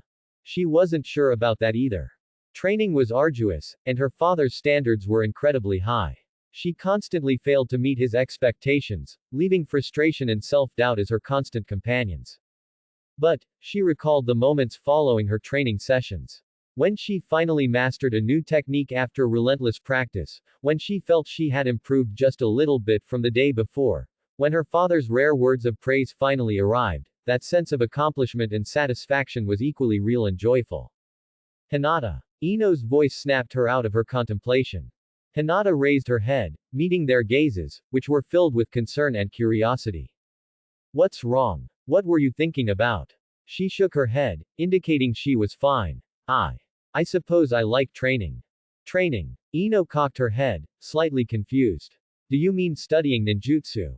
Hinata's voice remained soft and gentle. Although the training process is difficult and I face many challenges, when I work hard and feel even a small bit of progress or reward, I genuinely feel happy. She lifted her face slightly, a faint curve appearing on her lips. So, I suppose I like training. I enjoy the feeling of putting in effort and then reaping the rewards. Ino blinked, studying Hinata intently, as if she had just realized something. Hinata, what else do you do besides training normally? She suddenly asked. Hinata paused. What? I mean, do you ever go out with friends? Ino clarified. Like shopping, eating, or just chatting. I spend most of my time training, so I rarely go out. Occasionally. I take walks with Kiyoshi. Her voice grew even quieter, and her fingers unconsciously twisted the hem of her clothes. The moment she finished speaking, Ino's expression immediately turned sympathetic. She took a step forward and grabbed Hinata's hand. That simply won't do. Hinata was taken aback by the sudden gesture. How can a girl's life be completely filled with ninjutsu and training? Ino declared emphatically. It must be so dull to only focus on training all the time. There are so many wonderful things in life besides just practice. She turned to her companion. Right, Sakura. Sakura nodded in firm agreement. Ino is right. It's very important to balance work and rest. Even I get exhausted if I read books I'm interested in constantly. See. Ino nodded forcefully, turning her gaze back to Hinata. Hinata, how about we take you out and show you a good time today? Oh, is that okay? Stop hesitating. Why are you acting like Sakura? Ino pulled her hand and started walking. Let's go. I'll take you to see all the fun spots in Konoha. Although Hinata was forced into motion, she didn't object. She simply glanced back at Kiyoshi halfway, her eyes conveying a subtle question. Kiyoshi nodded, signaling her to go and enjoy herself. He walked at the very rear, watching the backs of the three girls, and couldn't help but feel that Ino had arrived at exactly the right moment. Although she appeared outgoing, gossipy, and strong-willed, in reality, she cared deeply for those around her and was particularly skilled at observing others' emotions. She could instantly spot the source of Sakura's self-doubt and solve the problem with a red headband. She could instantly tell that Hinata rarely got a chance to relax and immediately dragged her off to go shopping.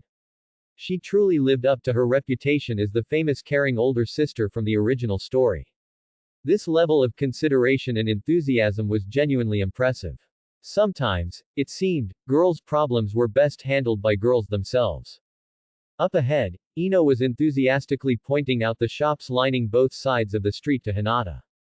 This place sells dango, their three-color dango is super delicious. This one sells ninja tools, and they have a full selection.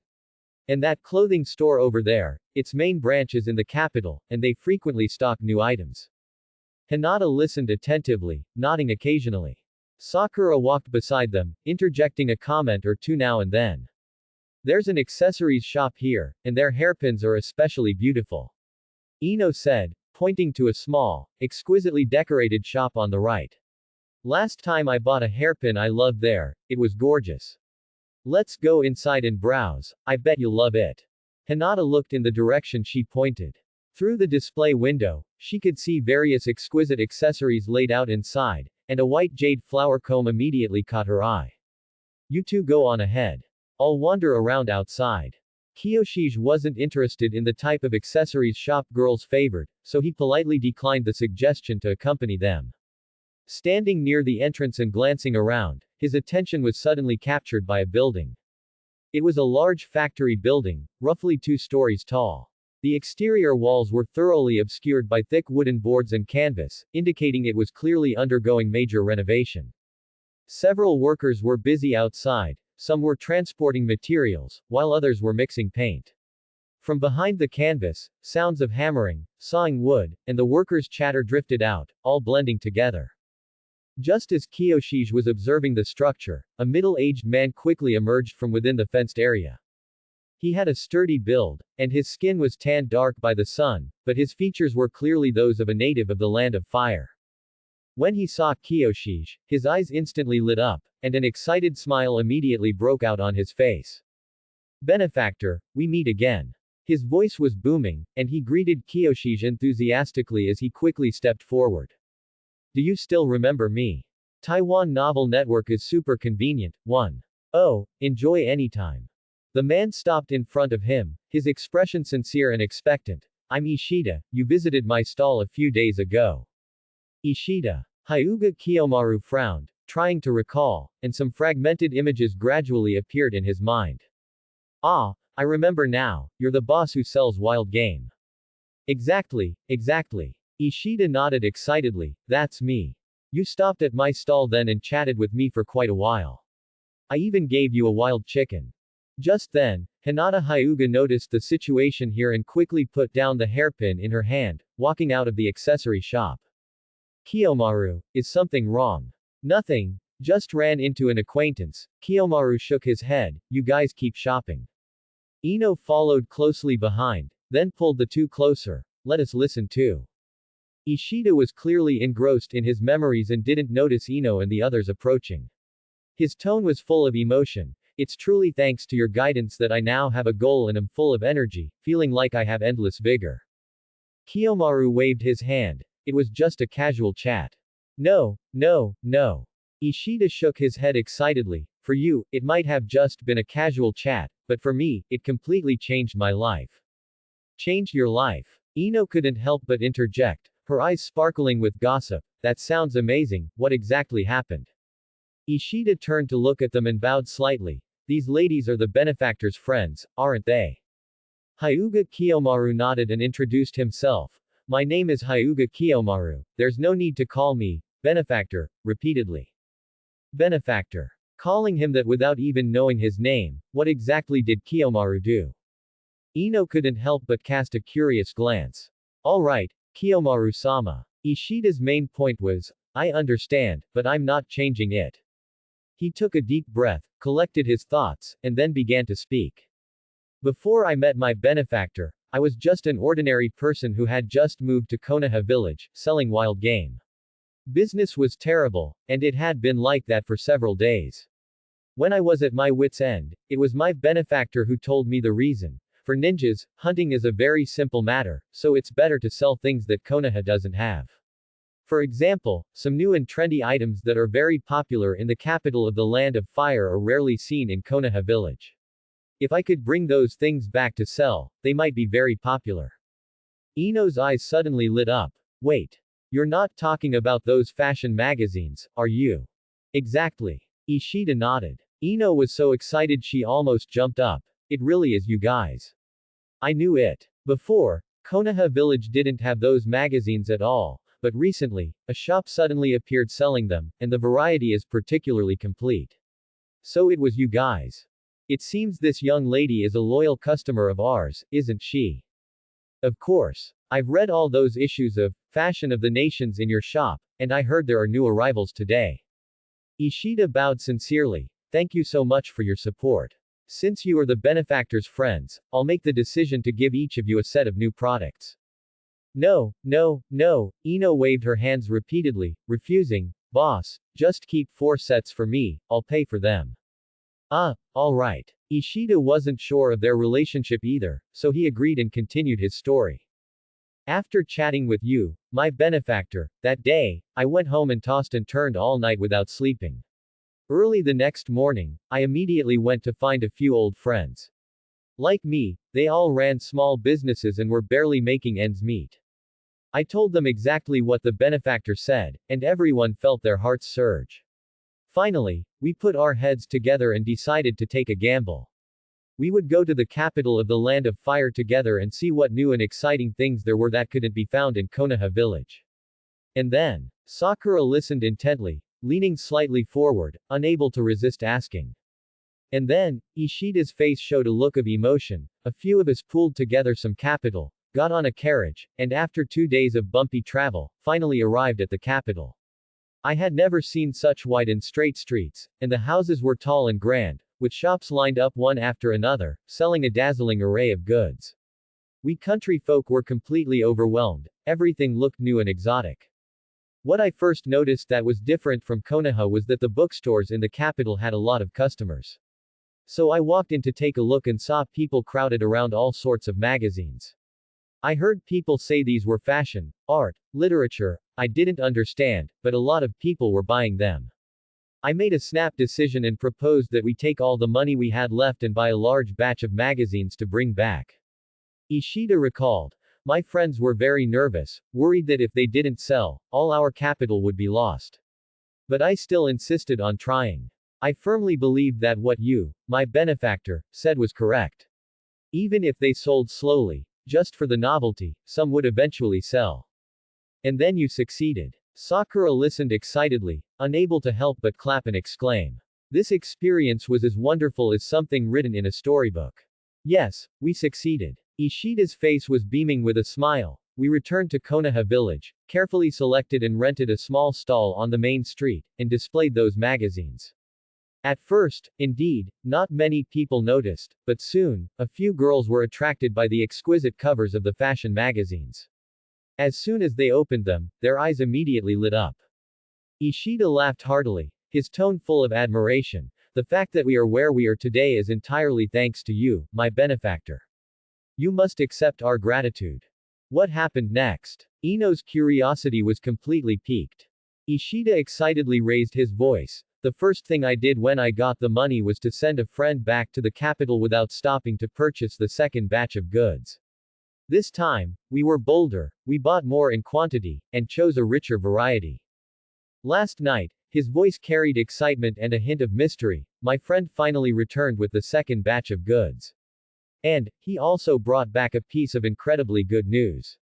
What? Sakura eagerly pressed. Ishida didn't answer directly, but instead raised his hand and pointed to the building behind him that was currently being renovated. That's a cinema. Cinema. Ino tilted her head, a confused look on her face. What's that? Sakura also looked bewildered. I haven't heard of it either. Hinata's gaze turned to Kiyomaru, who also shook his head slightly. Seeing their puzzled expressions, Ishida smiled. I knew you wouldn't know. In fact, I'm also completely confused. I only know that it's something that can turn novel stories into moving pictures and then show them to everyone. Turn stories into moving pictures. Ino suddenly understood. She had visited her father's workplace, where there was a machine that could display distant images on a screen, called a monitor. But she never imagined that such a machine could also be used to create movies.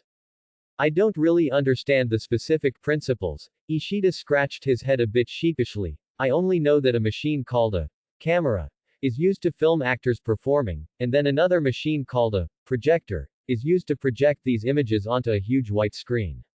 The audience sits below and can watch the entire story come to life. That sounds amazing. Hinata exclaimed softly, her eyes full of curiosity. Hearing this, Hyuga Kiyomaru narrowed his eyes slightly, looking at the unfinished building. Goodbye, Hinata. Yamanaka Ino and Haruno Sakura turned and waved. Goodbye, Hyuga. Hinata replied softly, a complexity of emotions she had never felt before surging in her heart. Only when their figures completely disappeared at the end of the street did she turn around and start walking home with Hyuga Kiyoshige. Holding the set of fashion magazines Ino had given her, she walked, recalling everything that had happened today. Shopping together, chatting, laughing. We must be friends now, right? Thinking this, she unknowingly found herself back at the Hyuga compound. The streets inside the compound were orderly and quiet. Occasionally, a few clan members walked by, their steps unhurried. Everything seemed so well ordered, just as before. But this time, Hinata felt a strange sense of oppression. A young member of the branch house passed by, immediately stopped upon seeing Hinata, and bowed. Ojo-sama. Hinata nodded in response, and the clan member straightened up and continued on their way. Yes, here, she wasn't Hinata, but Ojo-sama. Hinata looked down at the brightly colored magazine covers she held. They seemed so out of place here, and a sense of guilt quietly crept into her heart. Kiyoshige, she suddenly asked, I neglected today's training, indulging in these meaningless things. So many people have expectations for me, tell me, am I being selfish? Kiyoshige thought for a moment, then, without answering her directly, said, did you know? Based on scientific calculations, a person needs to drink 8 glasses of water a day, 250 milliliters per glass, totaling 2,000 milliliters a day, or 730 liters a year. If you live for 60 years, that's 43,800 liters. So, your life is 43,800 liters of water, plus 65,700 meals, plus 21,900 days.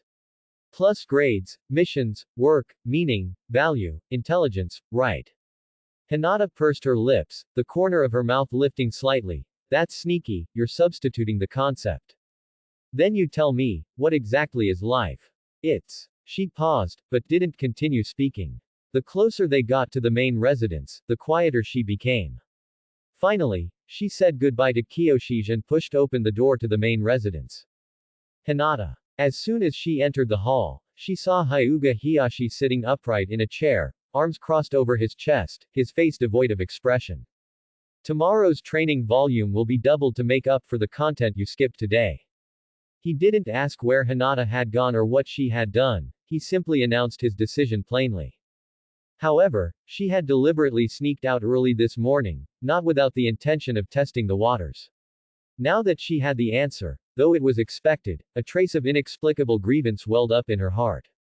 But Hinata dared not refute him and could only respond softly, yes. Hinata turned to leave, but after 2 steps, she stopped and looked back at Hiyashi. Gathering her courage, she tentatively asked, Father, after the situation at the border stabilizes, if possible, could you take me to see it? Hiyashi's expression suddenly became even colder. No. A simple 2-word refusal, yet there was no room for negotiation. But this time, Hinata did not lower her head obediently as she usually did. Instead, she raised her face, looked directly into her father's eyes, and questioned him in a voice that was almost faint but remarkably clear. Why? With your current strength, what could you possibly do at the border? It's just that. Hinata bit her lip. There is no, just that. Hiyashi interrupted her, your strength is far from adequate, going to the border would only make you a burden. Is it really because I am too weak? A bitter curve blossomed on her lips, or is it because I am the head family heir, and therefore must never be placed in any danger? The moment the words left her mouth, Hinata herself froze. She had never contradicted her father like this, nor had she ever questioned the clan rules so directly. Hinata instinctively took half a step back, almost ready to turn and run, but ultimately remained rooted to the spot, anxiously awaiting the reprimand she expected. However, the anticipated storm did not arrive. Instead, the hall sank into a suffocating silence. Was this the calm before the storm? After a long time, Hinata cautiously raised her head and secretly looked at Hiyashi. Hiyashi's gaze was deep and inscrutable. There was no anger, no severity, he simply sat there quietly. After the lengthy silence, Hiyashi finally spoke, his voice much lower than before. I will never allow you to leave Konoha. Hinata bit her lower lip tightly, remaining silent. Also, Hiyashi paused briefly, I have notified Neji that he will be guiding your training starting tomorrow. Do not disappoint me. Hinata's eyes widened in astonishment. That is all. Return to your room now. Hiyashi said, then stood up and left. Notified? What a casual word that was. Hinata walked through the corridor. The twilight was deepening, and the lanterns in the mansion were being lit one by the maids, their dim yellow halos flickering in the growing night. As they passed her and bowed in greeting, Hinata couldn't help but wonder. Did they truly want to be maids? Did they feel their lives held meaning? Did they ever occasionally fantasize about a different kind of life? When she returned to her room and was alone, she thought back to the scene just now. When I talked back to father, what was he thinking? Why did he look at me like that? When she opened the black notebook and stared at the words, Life Simulator, she couldn't help but question herself. In the beginning, all I wanted was to prevent father from dying, but now, how did I become so greedy? When to wake up, when to train, when to rest, her past life was arranged with perfect precision. Only after the arrival of the life simulator was a small gap pried open in that tightly scheduled routine. Before that day, she had never had a chance to say no, nor had the thought of saying no ever occurred to her. Similarly, the members of the branch house, just like her, had no opportunity to say no, and perhaps no thought of saying no, because they had not received their own life simulator. How could someone who cannot see the future give up a life that, while rigidly structured, offers stability in the present? Within the Hyuga clan, she had never heard of a single member whose dream was to become Hokage, but outside the Hyuga clan, every child could smile and say, I want to become Hokage. Whether it was Ino or Sakura, at least they could say it freely. Even an ordinary person who had just moved to Konoha and wasn't even a ninja yet, after Kyoshige's guidance, had the right and the courage to change their own life. But within the Hyuga clan, Uncle Hazashi didn't even have the right to choose his own life or death. Neji Ni-san didn't have the freedom to choose whether or not to instruct me, and I didn't have the courage to decide to take a day off. From the moment of their birth, the destinies of the vast majority of Hyuga clan members were already predetermined. They neither took action to change their fate nor possessed the courage to accept it, they were simply asleep. This is the caged bird. Here, everyone is a bird in a cage. Even in the land of rain, it doesn't rain every day, but most of the time the sky is a gloomy, overcast gray. Nagato was developing a new sensory ninjutsu, attempting to cover the entire hidden rain village with its detection range, in order to prevent spy infiltration in any sudden situation. Both he and Conan had become exceptionally sensitive to certain things due to their past experiences. Conan stood by the window, draped in the Akatsuki's iconic black cloak with red clouds, a section of her fair neck exposed at the collar, and the light purple eyeshadow at the corners of her eyes added a touch of depth to her gaze. Conflicts between great nations often have far-reaching consequences, even a clash between just two great nations could escalate into a shinobi world war.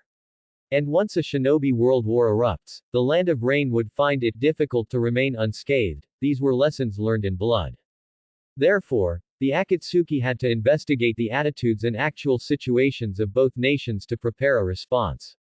Conan. A low voice came from outside the door, it was Pain. Nagato, how are the new Pains doing? She asked, turning around. From now on, refer to me as Pain, the voice corrected, he is the Akatsuki's only leader. Conan was silent for a moment, then finally nodded in agreement. All right. How is the intelligence Zetsu sent? It's all right, the basic cause and effect are clear now.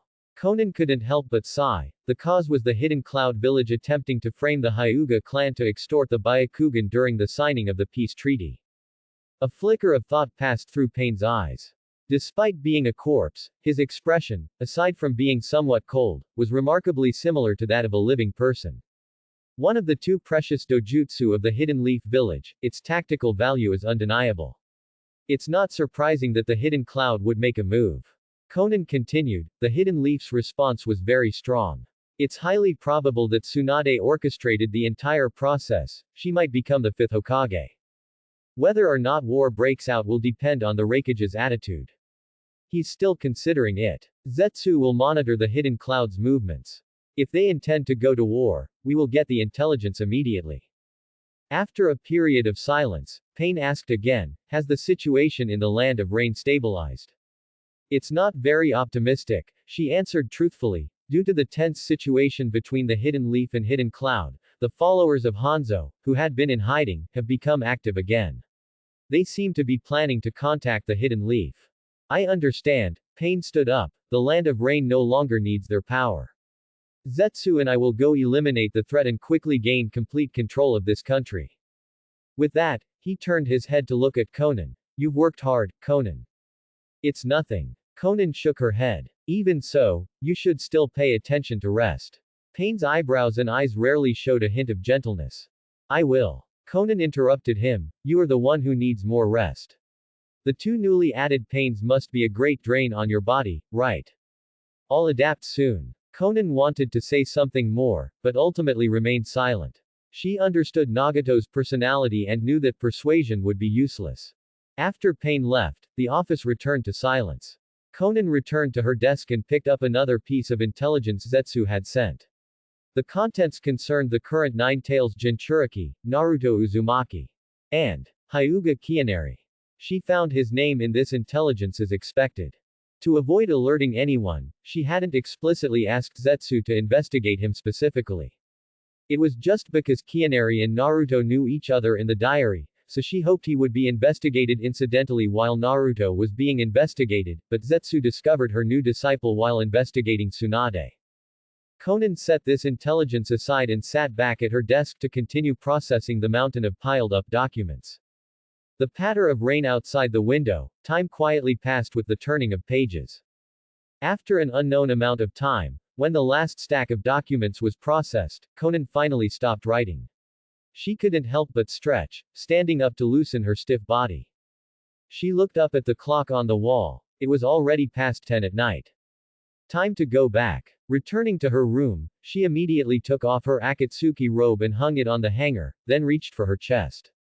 Between the lining of her tight-fitting clothes and her intimate wear, she always carried something. Conan took out the notebook, warm from being held close, from her chest, placed it on her lap, and opened it. She had read the previous contents countless times and could almost recite them by heart. A suspicion occasionally surfaced in her mind. For example, could this be the future Hyuga Kianeri, who, through some means, sent this notebook to the present? But the mysteries of time, even the Rinnegan could not glimpse even a fraction, let alone an ordinary Hyuga clan member. Conan then flipped through the pages and was surprised to find new content appearing on pages that had been blank for several days. During a casual chat, Hyuga Kianeri looked at the already derelict Hidden Rain village and felt a sense of pity. He then asked me, "Have you ever thought about rebuilding this place?" Although it was a casual remark, for me, it was a rare opportunity. So I hoped he could contact the Hidden Leaf for assistance, but he refused. He said, "I left the Hidden Leaf to avoid debt, and revealing my whereabouts would be the end of me." Seeing this, a faint smile, almost imperceptible, touched Conan's lips. Truly worthy of being a disciple of the Sanin, this talent for accumulating debt was passed down through the generations. He spoke some principles, which I didn't fully understand. But I knew that the revival of the Land of Rain truly had hope, but it wasn't something I alone, or my generation, could accomplish. To ensure that future generations could accurately understand these things, I decided to record his words exactly as he said them. Hyuga Kianeri said, "At the current stage, for a country, population is the most important and valuable resource. With people, land can produce food, or can be refined into steel, and the entire country can continue to develop forward. The reason great nations are great nations seems to be because they possess more vast land and richer resources, but in reality, it's simply because they can support a larger population. Therefore, for the Land of Rain to achieve revival, the most important task currently is to attract back the lost population." I said, "They say it's hard to leave one's homeland. If it weren't for not being able to survive, who would be willing to leave?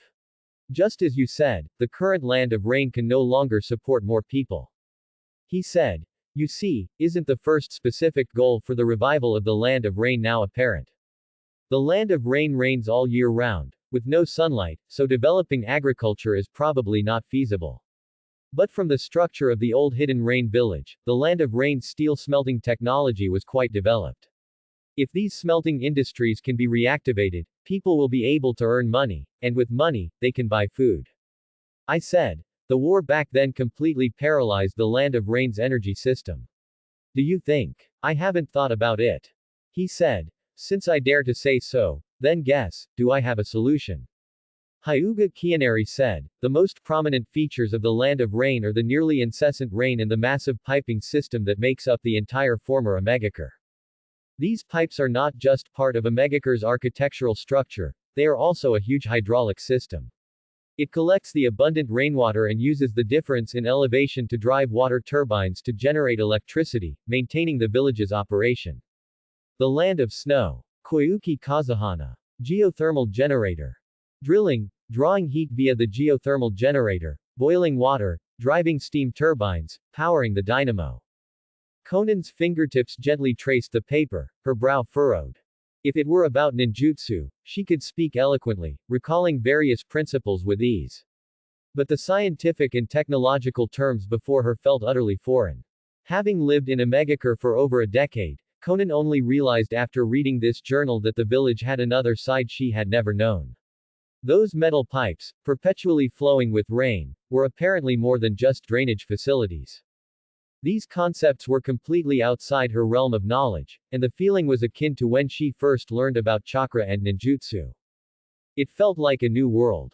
Hyuga Kianeri. Conan softly murmured the name. Now she finally understood why the third Tsuchikage, Onoki, always spoke of Konoha with an indescribable complexity of emotion.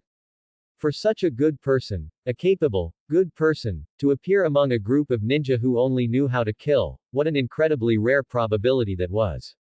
Yet, such people always seemed to appear in Konoha. She sat down at the desk, spread out a sheet of white paper, and her pen traced fluid lines, weaving the scattered information into a clear narrative.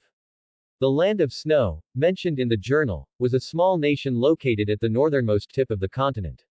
It was far removed from the 5 great nations and the ninja world, yet it displayed surprising technological potential. The daimyo of the Land of Snow, Sosetsu Kazahana, was dedicated to researching the geothermal generator, attempting to change the Land of Snow's harsh environment. However, just as a prototype was completed, his younger brother, Dodo Kazahana, staged a coup, seizing power and usurping the throne. Sosetsu Kazahana entrusted the key to the geothermal generator to his daughter, Koyuki Kazahana, then commissioned Konoha ninja Kakashi Hatake for escort, successfully fleeing the Land of Snow. Dodo Kazahana mistakenly believed the geothermal generator was some powerful weapon, and he relentlessly pursued Koyuki Kazahana, searching for her whereabouts. But by then, she had adopted the pseudonym Yukie Fujikaze, settled in the Land of Fire, and become an actress. It wasn't until Hyuga Kianari, then a genin, accepted a mission that, with his assistance, Koyuki Kazahana was able to return to her homeland, overthrow Dodo Kazahana's rule, and restore the nation. That is the entire process. Conan put down her pen and fell into contemplation. In the journal, Hyuga Kianari hadn't mentioned specific dates when recounting the story. Therefore, she didn't know if the Land of Snow had already developed the geothermal generator at the current time, or if Dodo Kazahana's coup had already occurred. If the timing was still early, she had 2 options before her.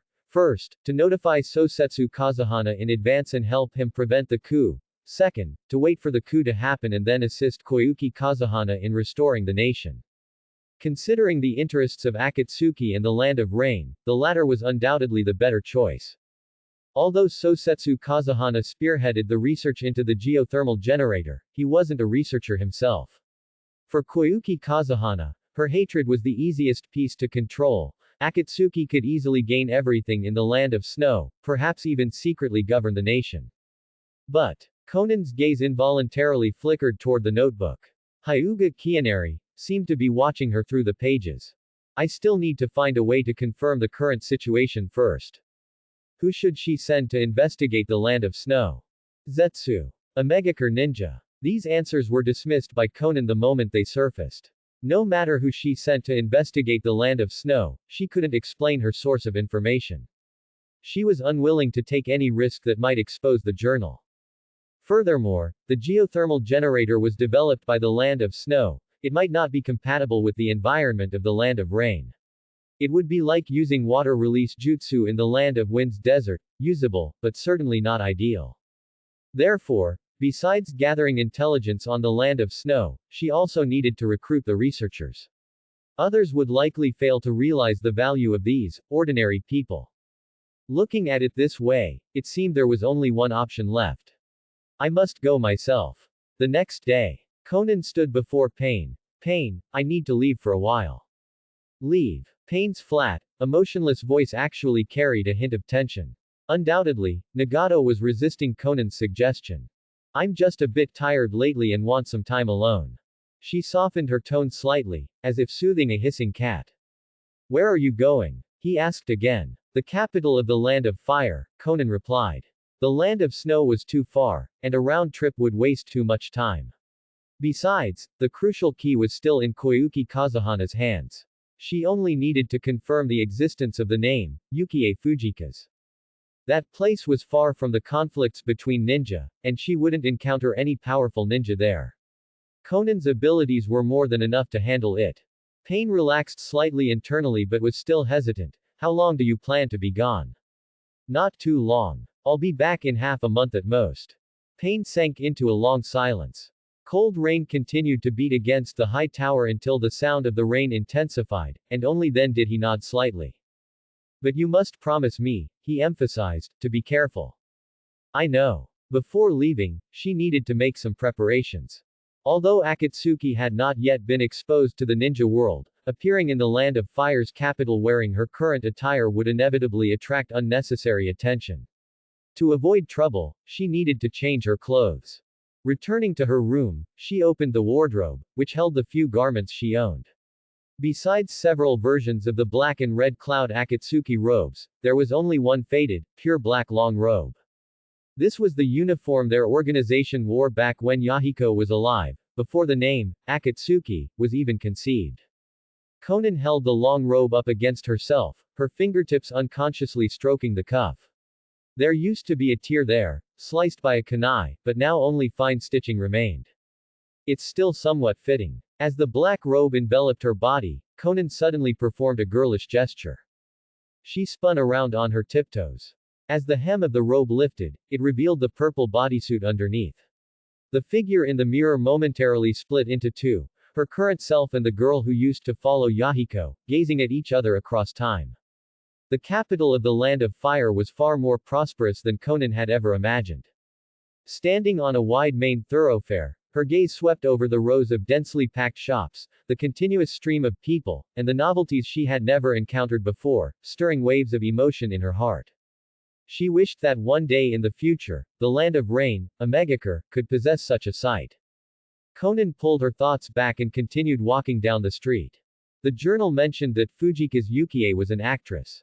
Although she didn't know exactly what an actress did, based on the name, she guessed it was a performance-related profession, likely similar to a geisha. If she could find the venue where she performed, she would find her. After a round of inquiries, Conan followed a passerby's directions and arrived at a certain location. A cinema. So this was the name of the place where actors performed. It was an imposing three-story building.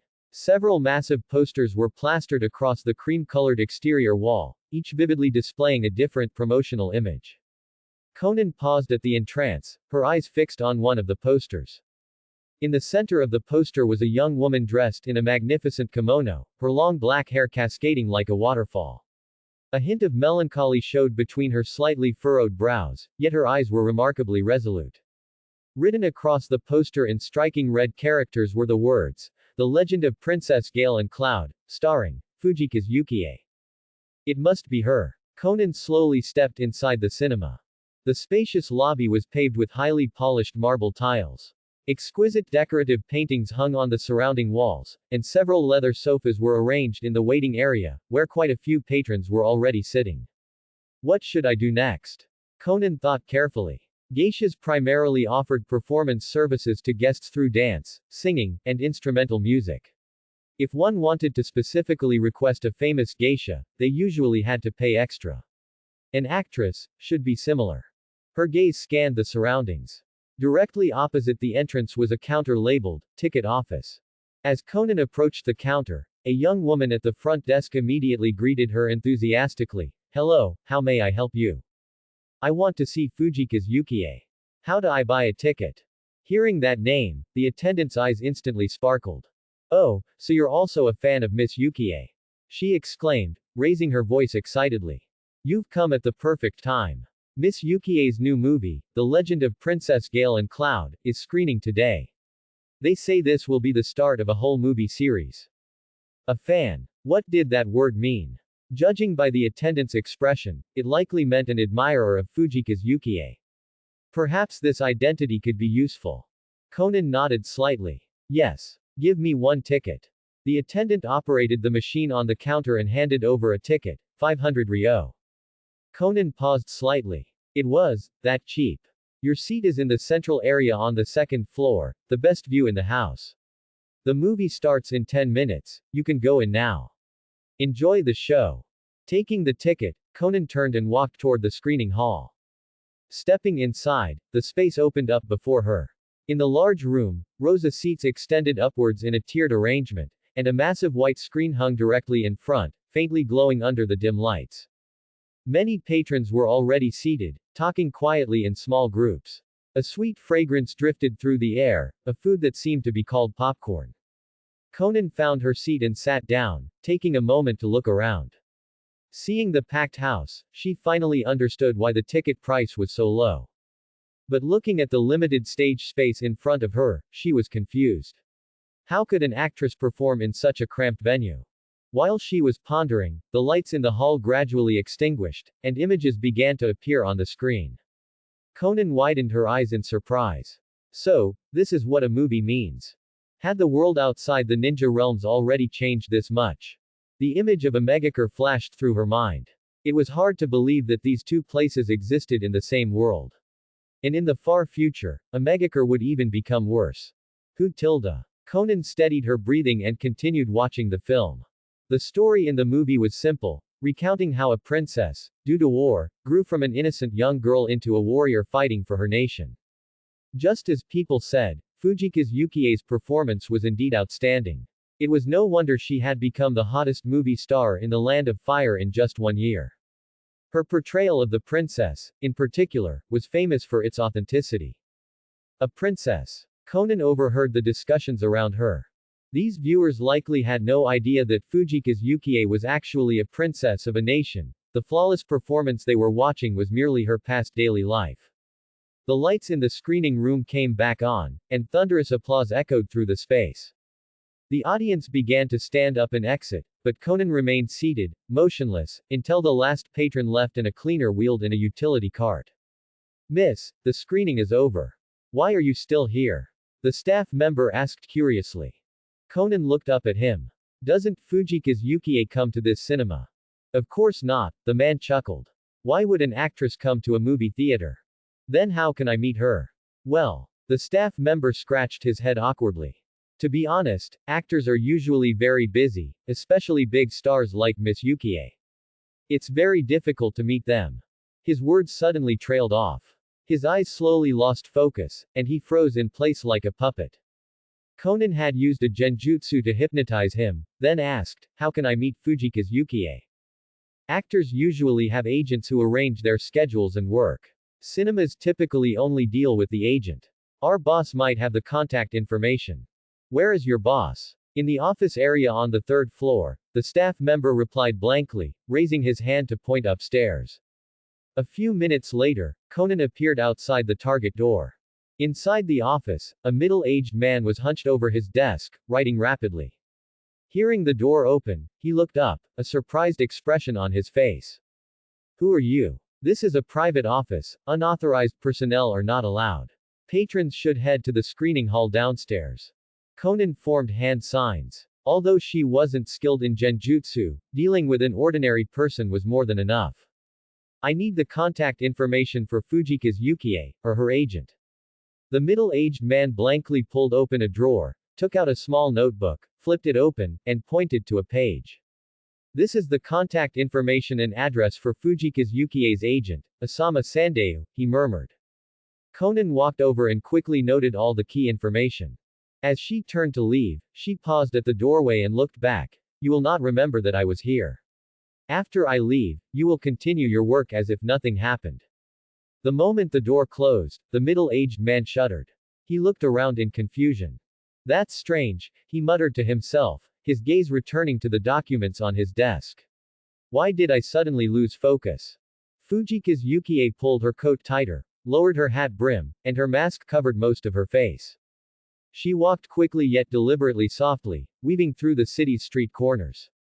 When she stopped in front of her door, took out her key, and was about to insert it into the lock, she found the door was ajar. Instantly, her heart felt as if it had been squeezed, unable to move. A thief. Or, had she been discovered? Fujika's Yukie's hand froze in midair, and cold sweat instantly drenched her back. Then she held her breath, pressing her ear against the door crack, trying to catch any movement inside. It was very quiet, terrifyingly quiet, with only the thumping of her own heartbeat in her ears. Should she run? Just as she was thinking this, the door suddenly opened by itself.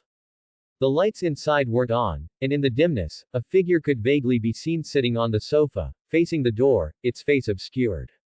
Nice to meet you, Koyuki Kazuhana, please come in. This was her home, Koyuki Kazuhana thought, yet her legs moved involuntarily, carrying her body inside, and the door gently closed behind her. After regaining control of her movements, she leaned against the door, her legs weak, almost unable to stand steady. Immediately after, the figure stood up and walked towards her. In the dim light, Koyuki Kazuhana saw a young girl with a paper flower tucked into her blue hair. I know what you're thinking. Conan stopped, not walking any further. But you don't have to be afraid, I'm not someone sent by Dodo Kazuhana. Koyuki Kazuhana, however, did not relax because of these words. Her body remained pressed tightly against the door, her voice a little hoarse. Do I look easy to fool? I have no need to deceive you, I'm here to help you. Help me. Koyuki Kazuhana laughed. What kind of help would involve prying open someone else's door, controlling the owner's movements, and then condescendingly declaring one's good intentions? Help me with what? Help me find an early release. Conan also realized her actions were somewhat inappropriate. After a moment of silence, she continued, help you get revenge. The air solidified for a few seconds. Then, Koyuki Kazuhana laughed again, her voice filled with numbness and despair. You don't need to go to such trouble to trick me into going back. Oh, I see. She reached for her neck and unclasped the necklace she always wore close to her body. It was a hexagonal crystal pendant, reflecting a faint light in the dimness. It was the last memento her father had left her, and the only thing she had brought with her when she fled. You came looking for me because of this, didn't you? She threw the necklace towards Conan, her movement rough, as if she wasn't throwing away a precious memento. Take it then, this is the only valuable thing I have, and the only valuable thing the land of snow has. Conan caught the necklace steadily. Amidst the cold, hard touch, she could vaguely feel a hint of warmth. This was the key to activating the land of snow's geothermal device. She had the item. She put the necklace into the inner pocket of her robe, right next to her notebook, and turned to leave. Seeing Conan's movement, Koyuki Kazuhana's tense body finally relaxed, sliding down the door like a broken puppet and collapsing onto the floor. Conan heard the dull thud behind her and her steps involuntarily stopped. Looking at the suddenly still dark figure, Koyuki Kazuhana's recently eased heart tightened again. Under her panicked gaze, Conan turned around and walked towards her again. Still, won't let me go.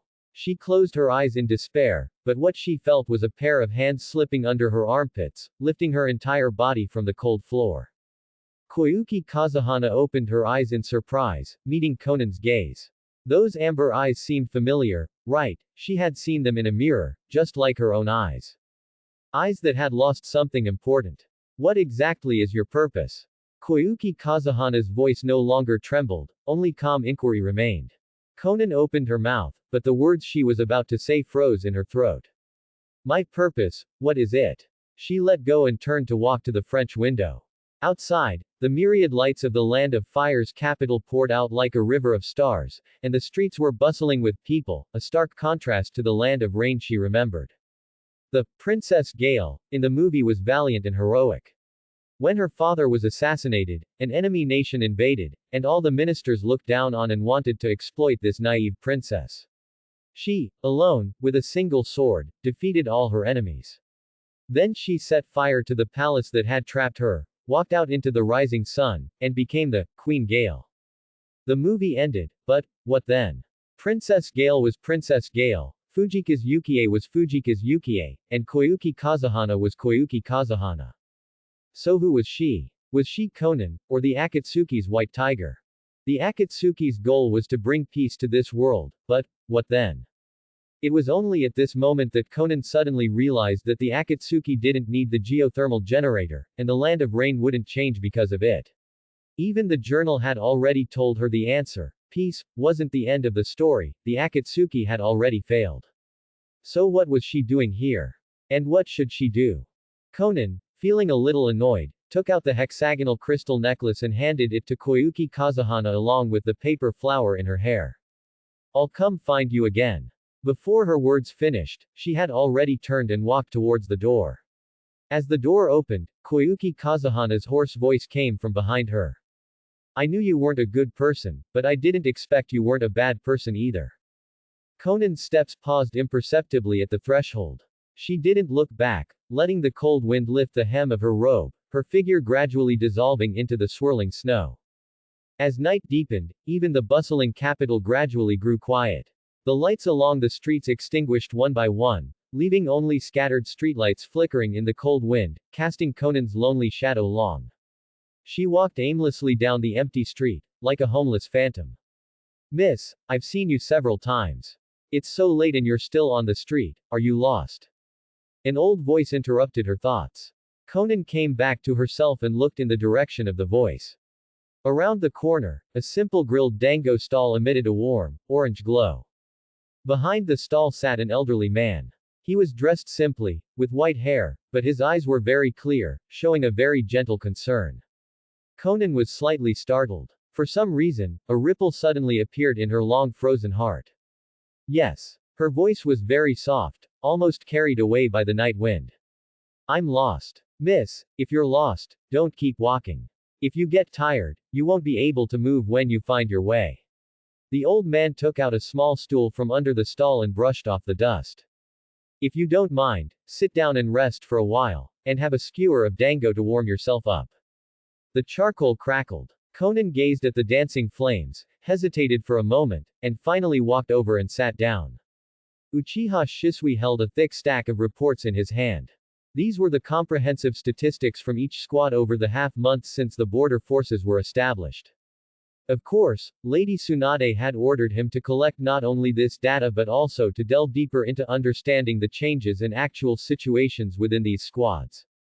Initially, he didn't understand what this meant, until he personally witnessed an Uchiha clansman hand a grilled fish to a teammate. Shisui had never imagined that the problem that had long troubled him would find a turning point in this way. The Uchiha and the village had re-established their connection. Lady Tsunade's kindness was truly boundless. He took a deep breath, composed himself, and gently knocked on the door. Come in. Tsunade's voice came from inside. Shisui pushed the door open and reported, Lady Tsunade, this is the comprehensive assessment report for each squad recently. Overall, the cooperation within and between the squads has been steadily improving. In particular, the third squad's progress is the most noticeable. Their performance in yesterday's joint exercise was twice as good as when they were first formed. Tsunade nodded, a satisfied smile on her lips. Shisui continued his report. The fourth squad is also doing well. Although their progress isn't as significant, the tacit understanding among the members has clearly improved.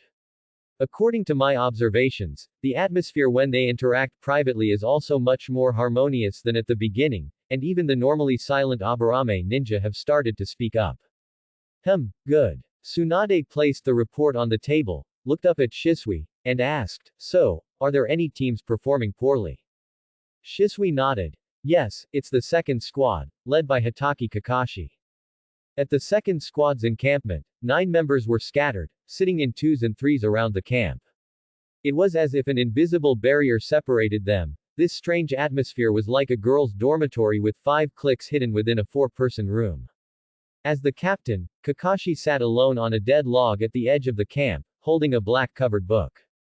Although he was reading, his peripheral vision was constantly alert to his surroundings. He could see Lady Tsunade's true intention in forming this unit, but he was indifferent to it, even somewhat hoping that Tsunade would transfer him back to the Anbu soon. Perhaps finally unable to bear it, a young genin broke the silence. We came in last again in this exercise. Let's think of a way. Always being like this is really falling behind. Hey, a chunin with a scar on his face sneered. No choice, who told us our captain is the legendary, cold-blooded Kakashi. Cold-blooded, Kakashi. Another ninja, also from the Anbu and transferred here, answered his question.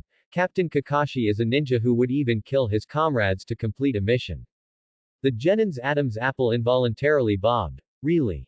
Is that true? Of course it's true. Every ninja who experienced the Third Great Ninja War knows that Kakashi personally killed his own teammate. Why? Who knows? I heard that too. They say he even used his signature move, Chidori. Cold-blooded Kakashi, indeed a fitting nickname. The few of them, one after another, changed the previously silent atmosphere, speaking vividly as if they had witnessed it themselves. As for the person involved, and the captain, Hitaki Kakashi, he remained unmoved. He maintained his posture, offered no explanation, and didn't even lift his eyes to look at them. He simply continued reading his book, slowly turning page after page. Seeing him like this, the team members discussed even more brazenly. Enough! A sudden roar erupted, startling everyone. The one who spoke was surprisingly the other lone wolf in the team, Uchiha Naka. You useless bunch of nobodies. Uchiha Naka's face was flushed red, veins bulging on his forehead, and his crimson Sharingan released unrestrained killing intent. What else do you do all day besides gossip behind people's backs? The team members were startled by his sudden outburst, stammering and unable to speak for a moment. The exercise mission couldn't be completed. Whose fault is that? Is it Kakashi's fault alone? During survival training, everyone fended for themselves, cooperating like a pile of loose sand. Whose fault is that? Is it still Kakashi's fault? In the military squad competition, we lost every match, ending up at the bottom of the total score, couldn't beat anyone.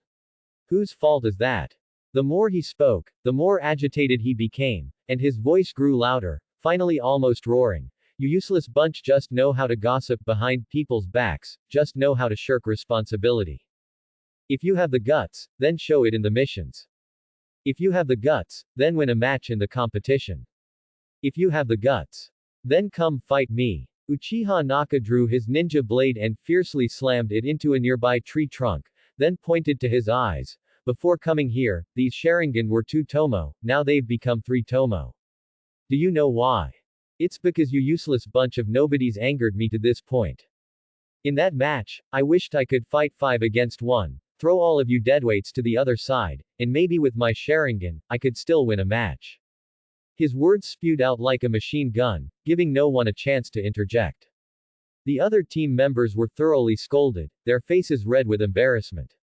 The Chunin who had led the gossiping was the first to react. Why are you scolding us?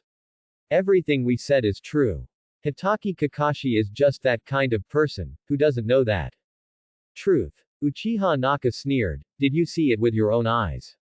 Were you there? I wasn't, but my ass. Uchiha Naka interrupted him. You saw nothing, you know nothing, what kind of thing are you?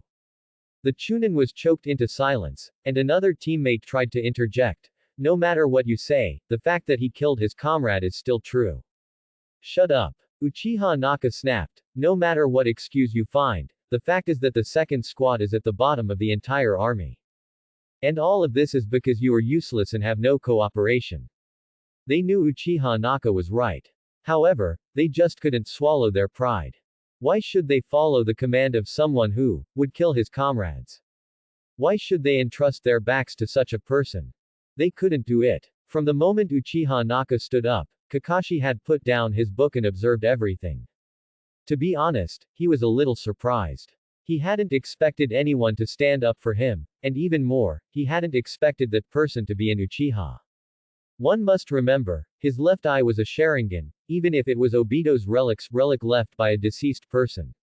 But for the Uchiha clan, an outsider possessing a Sharingan was an unacceptable offense. Logically, the Uchiha clan members should hate him more than anyone else. The next morning, at the second squadron's camp, ninja emerged from their sleeping bags one after another, yawning and preparing for morning training. Ever since Uchiha Naka's outburst yesterday, the atmosphere in the team had become increasingly subtle, with no one daring to breathe loudly. Suddenly, a rush of hurried footsteps broke the delicate tension. Uchiha Shisui appeared in the camp and shouted, Kakashi Sr., there's an urgent mission.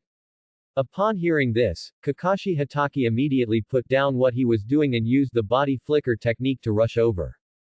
All members of the second squadron, please state the mission. At the same time, the surrounding team members quickly gathered.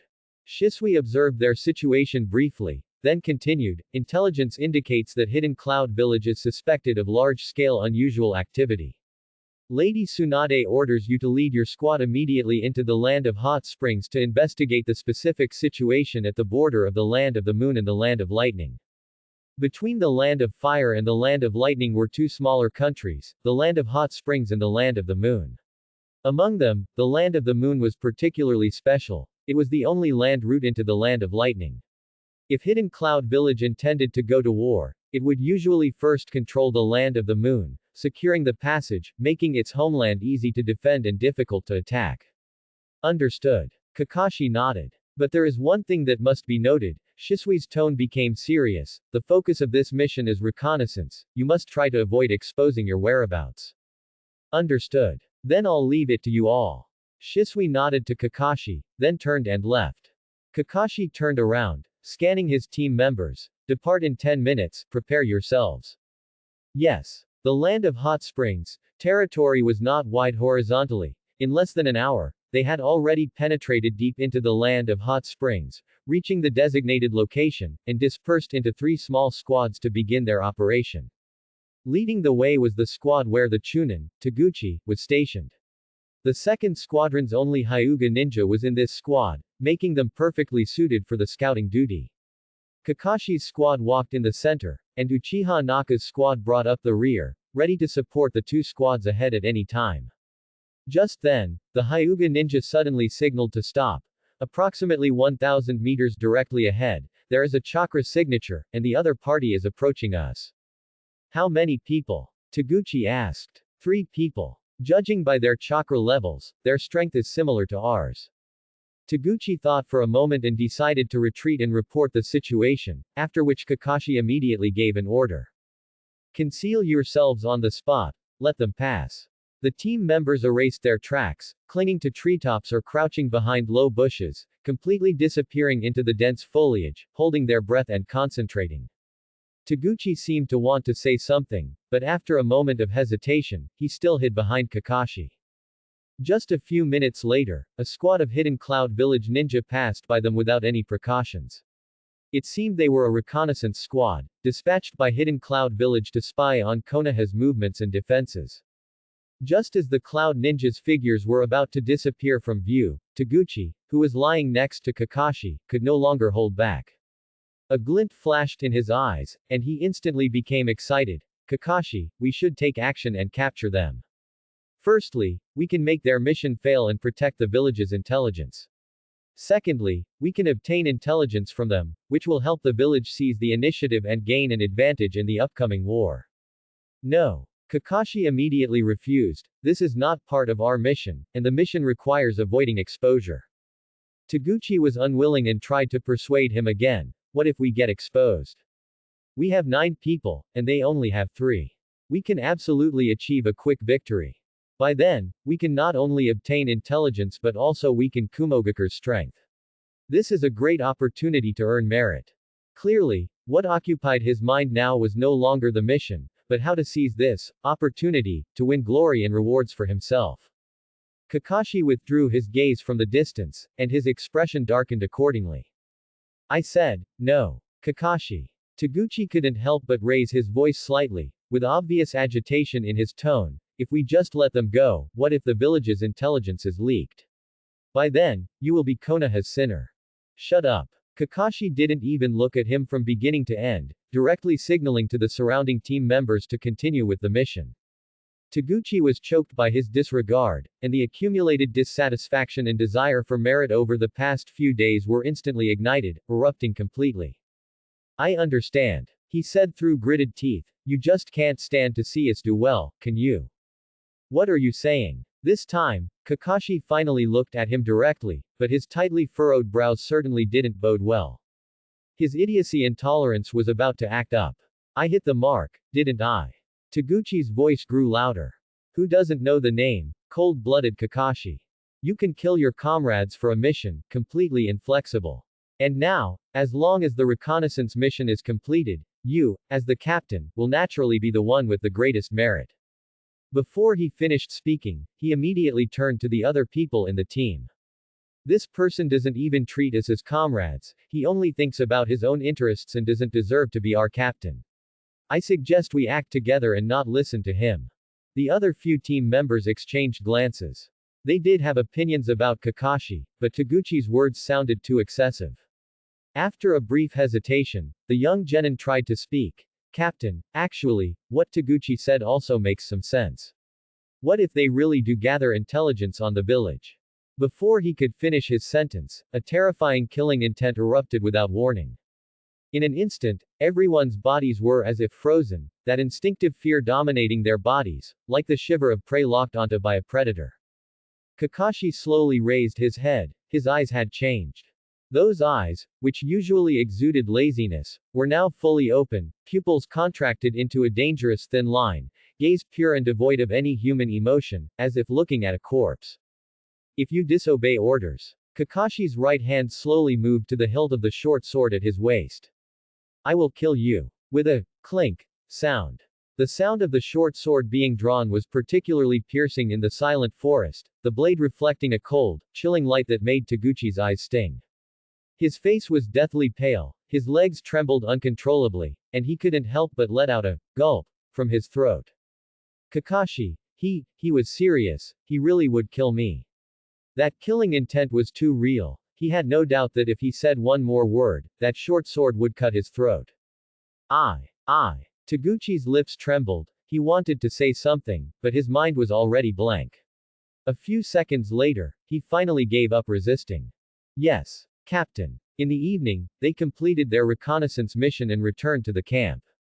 Only then did the humiliating feeling of having completely lost face slowly surface in Taguchi's mind. HMPH. People like that will get their comeuppance sooner or later. He could only use this method to repair his fragile self-esteem, but when Kakashi seemed to notice his gaze, Taguchi immediately turned his head away. PFF'd. Uchiha Naka leaned against a tree trunk, chewing on his rations, his eyes full of disdain. Taguchi snapped his head around and glared at Uchiha Naka. What are you laughing at? I thought of something funny, is that not allowed? You. What? Uchiha Naka's Sharingan lit up. Are you going to try and control what I laugh at now? Taguchi wanted to lash out just once, but in the end, it only turned into a heavy HMPH. Meanwhile, Kakashi immediately sought out Uchiha Shisui upon returning to the camp to report the mission results. The main forces of the Cloud Village have not entered the Land of the Moon. They are mostly stationed on the border of the Land of Lightning, making an active offensive unlikely. However, they have numerous reconnaissance units operating in the Land of Hot Water. I recommend strengthening our defenses and patrols, as there's no telling what might happen if they find a suitable opportunity. I understand. Shisui nodded. I will report this immediately to Lady Tsunade and make targeted adjustments. Yes, Kakashi paused, then added, there is one more thing. What is it? It concerns a chunin in my squad named Taguchi. Kakashi's tone became serious. During the mission, he unilaterally suggested violating orders and attempted to incite other teammates to join him in actively attacking the Cloud's reconnaissance units. Shisui understood the implication of the word, actively. Why would he do that?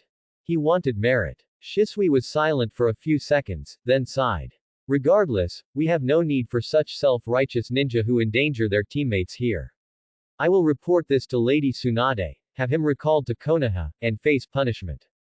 Thank you. It's necessary. 2 more days passed, and the border remained in a strange state of calm. It seemed the actions of the Cloud Village were more of a response to Konoha. However, no one could say for sure whether they would actually attack, so patrols and reconnaissance had to be constantly reinforced to guard against that possibility.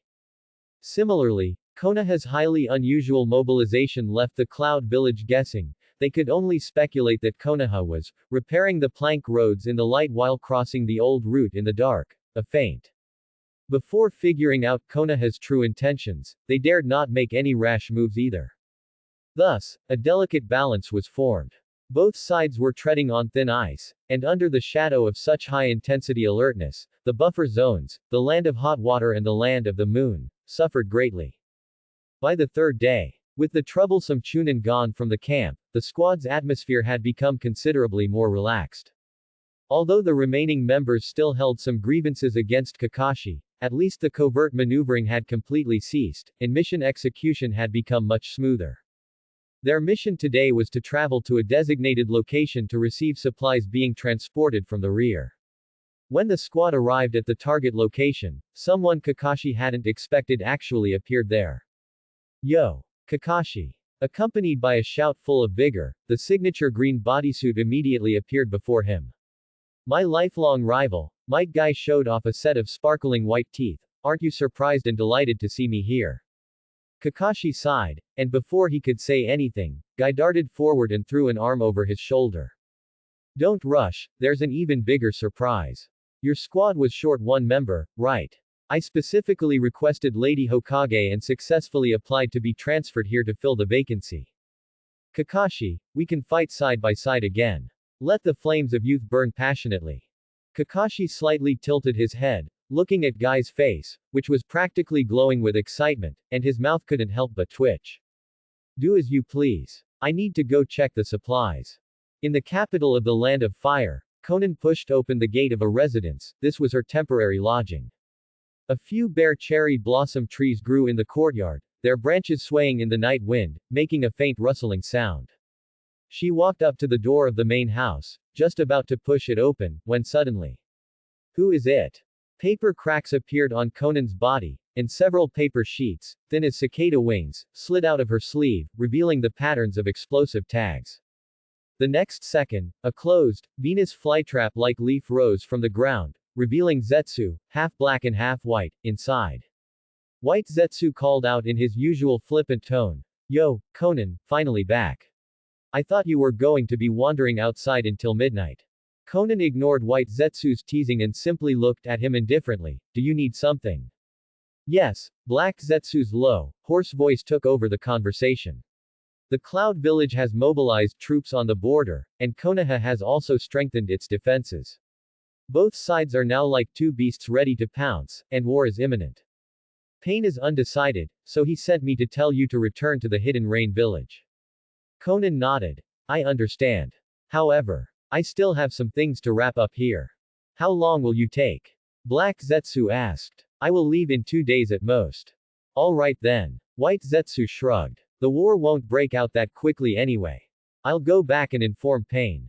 With that, Zetsu's body slowly began to sink into the ground, as if nothing had happened. Conan stepped inside, sat on the tatami mat, and quietly watched the moonlight outside the window. After waiting for a long time, estimating that Zetsu had completely left, she took out the journal from her robe and opened it with a sense of hope. There's actually new content. The geothermal device has finally been installed. The workers from the Land of Snow only charged us symbolically for the cost, and they even generously allowed us to temporarily defer payment. I know this favor is due to the friendship between Hyuga Kiyoshige and Koyuki Kazuhana. But regardless, I am sincerely grateful to them. With the geothermal device, the Land of Rain now has a stable source of electricity again. Kiyoshige and I worked together, digging out the long-abandoned streetlights in the village, replacing the bulbs, and connecting the wiring to the geothermal energy source. In the evening, villagers still residing near the Hidden Rain village gradually arrived from all directions, gathering spontaneously beneath the streetlights, looking up and waiting. As night fell, the lights gradually came on. The bright, warm halo pierced the long-standing darkness, and bursts of cheers erupted throughout the crowd. They just kept looking up. It was just an ordinary streetlight. Hinata Hyuga got up extra early today, put on new clothes, and even styled her hair more carefully than usual. Since leaving the house, her left hand had been hidden in her pocket, as if clutching something, and she appeared both nervous and expectant. After just passing through a small path, she saw the figure of Kiyoshige Hyuga in the distance.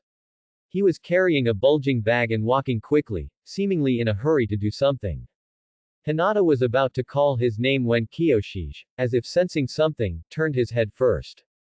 Hinata.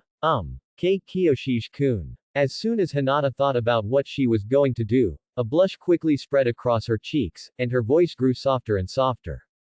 Kiyoshige put down the bag, wiped the sweat from his forehead, and asked, Are you looking for me for something? That, Hinata hid the hand in her pocket even deeper and changed her words, Nothing, I was just out for a stroll. I see, Kiyoshige nodded. Then let's chat tonight. I still have some things to do. Bye. Before he finished speaking, he quickly left, carrying the heavy bag. Hinata stood rooted to the spot, staring blankly in the direction Kiyoshige had left, a hint of unconcealed disappointment flashing in her eyes, along with self-reproach. Seriously, why couldn't I just say it? Meanwhile, Kiyoshige walked non-stop, heading straight into Ichiraku Ramen. Tuki-asan, futile to take a look at this bag of rice. How is it? You've worked hard, Kiyoshige. Tuki immediately opened the bag, revealing a bag of rice. But unlike fresh rice, these grains were yellowish and opaque, clearly a bag of aged indica rice. They weren't for eating, but for making rice noodles. About a week ago, Kiyoshige saw the ramen in his bowl and suddenly remembered rice noodles. He casually introduced the food to Tuki and suggested replicating it for sale. But Kiyoshige only remembered the general method, the other details had to be figured out through trial and error. It wasn't until yesterday that Tuki thought of using aged rice with a higher starch content instead of new rice. Tuki carried the rice into the kitchen, washed it with water, and then soaked it. This process would take at least 4 hours. Kiyoshige, on the other hand, began inspecting and cleaning the tools, the grinder, steamer, strainer, large iron pot, and a pile of molds he had designed himself. 4 hours later, the rice grains were completely soft and could be easily crushed with a finger. Tuki poured the rice into the grinder, then steamed the rice sheets, and finally, extruded them into shape. Kiyoshige put the steamed rice sheets into a piping bag and squeezed them into boiling water. The thin white strands quickly set, forming flexible rice noodles. Gurgle gurgle. The sound of boiling water echoed in the kitchen. 2 minutes later, the first batch of rice noodles was cooked. Kiyoshige carefully scooped them out with a slotted spoon and ran them under cold water. When he saw the rice noodles perfectly holding their shape, without breaking or sticking together, his eyes instantly lit up with joy. After a week of hard work, there was finally a result. He directly took a strand of rice noodle from the cold water and put it in his mouth. The texture was springy and smooth, exactly as he remembered. It's a success. Hearing this, Tuki immediately boiled a pot of water, cooked the rice noodles, and then added simple broth and toppings. When he took the first bite, his eyes widened to their absolute largest. This texture, it's really special. Smoother than ramen, and it absorbs the broth well too. Kiyoshige, how about we split the profits from selling rice noodles 50-50? As a brand new food, rice noodles had a very promising future in the ninja world, and since they had developed it together, a split was undoubtedly the most sincere approach. However, the downside was that it would be slow to make money initially, and Ichiraku was a ramen shop, so keeping separate accounts would be troublesome. Of course, the main reason was that Kiyoshige felt he wouldn't lack this particular source of income in the future. So he made a decision. Let's just make it a one-time deal, Tuki-san. You can just make an offer and buy this technology from me outright. How about 200,000 ryo? Deal. Kiyoshige didn't hesitate at all with this price, as it was essentially free money. Walking out of Ichiraku Ramen, the sunlight shone on him, and it felt as if the whole world had brightened. Once a person has money, they feel like the whole world owes them something. Kiyoshige was no exception and immediately began a spree of retaliatory spending, buying everything he had ever considered. Passing by the cinema, he noticed it was open and went in to buy a few tickets. Carrying his shopping bags and cinema tickets, Kiyoshige returned to the Hyuga compound with light steps. To his surprise, Hinata was still standing near the intersection where they had parted ways earlier, shuffling her feet back and forth on the small stones on the ground, lost in thought. Hinata. Hearing his voice, Hinata's eyes immediately lit up, and she looked up to find him. Kiyoshige, are you done with your errands? Kiyoshige pulled 4 brand new cinema tickets from his pocket. When I went to the shopping district just now, I saw that cinema had opened, so I thought I'd invite you, Ino, and Sakura to watch a movie. It's an evening show, so we can have yakiniku together beforehand. He paused, noticing that Hinata seemed to be hesitating to speak. What's wrong? Is it inconvenient? No. Afraid that Kiyoshige would misunderstand, she finally took out the hand she had been hiding in her pocket and slowly opened her palm, revealing 2 wrinkled cinema tickets that had been clutched tightly. What a coincidence. When I went out shopping today, I saw the cinema had opened, and I bought 2 tickets too. Kiyoshige looked at the 2 crumpled tickets, then met Hinata's evasive yet hopeful gaze, and a pang of guilt tightened his heart. You waited for me for several hours like this. 6 tickets. Kiyoshige casually took the 2 crumpled tickets and put them in his pocket, then waved the remaining 4 tickets. Hinata, do you have any other friends you'd like to invite? Hinata's head drooped even lower, and she twisted her fingers together. Besides you guys, there's Neji-ni-san. I don't know anyone else. Kiyoshige realized he had said the wrong thing and immediately tried to salvage the situation. I don't have many friends either. Sasuke is one. You might not know him, he's from the Uchiha clan, and he's a good guy. How about, you come with me to drop off my things first, and then we can go find him together. Okay. Hinata finally lifted her head. The two walked side by side to Kiyoshige's residence, and after a brief stop, they headed straight to the Uchiha compound to find Sasuke. However, Sasuke's door was tightly shut. Kiyoshige pressed the doorbell several times, but there was no response. Looks like he's not home. Then, what should we do next? Should we go find Ino first? Hinata Hyuga asked softly. Kiyoshige Hyuga thought for a moment. Let's try our luck at a few places Sasuke might be, like the training grounds. So, the two began searching around the village, checking one location after another, but they never caught sight of Sasuke. Seeing that it was almost mealtime, Kiyoshige said to Hinata with a hint of helplessness, "Forget it, looks like our luck isn't great today. Let's go find Ino and Sakura first." Before he could finish, a sound of arguing drifted over from nearby. The voice was very recognizable and somewhat familiar. Was it Naruto Uzumaki? Kiyoshige paused, immediately heading toward the source of the noise, with Hinata following closely. The two crossed a street, and the sight before them stopped them dead in their tracks. Sasuke Uchiha and Naruto Uzumaki were fiercely wrestling with each other.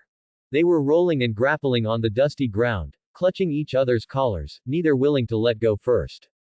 Stop! Stop! Stop! Kiyoshige strode into the fray, grabbing Sasuke's shoulder with one hand and pressing down on Naruto's arm with the other, forcefully pulling them apart. Sasuke shook off Kiyoshige's hand, climbed to his feet, gave a cold snort, and turned his back. Naruto, whose arm was still being held, glared angrily at the back of Sasuke's head, muttering incoherently under his breath. Kiyoshige took a deep breath, trying to keep his tone calm. Can someone tell me what happened? Sasuke was silent for a moment before speaking somewhat awkwardly. Just now I saw this idiot, practically begging a shop owner outside his store to sell him something. I don't know why, but seeing him act so pathetic just made me furious. Even he felt confused by his own reaction. Logically, he wouldn't care about something like that. Yet, the moment he saw this guy, whose name he didn't even know, acting that way, an uncontrollable surge of inexplicable anger welled up from deep inside him. Even though he knew he was in the wrong, he didn't want to apologize right now.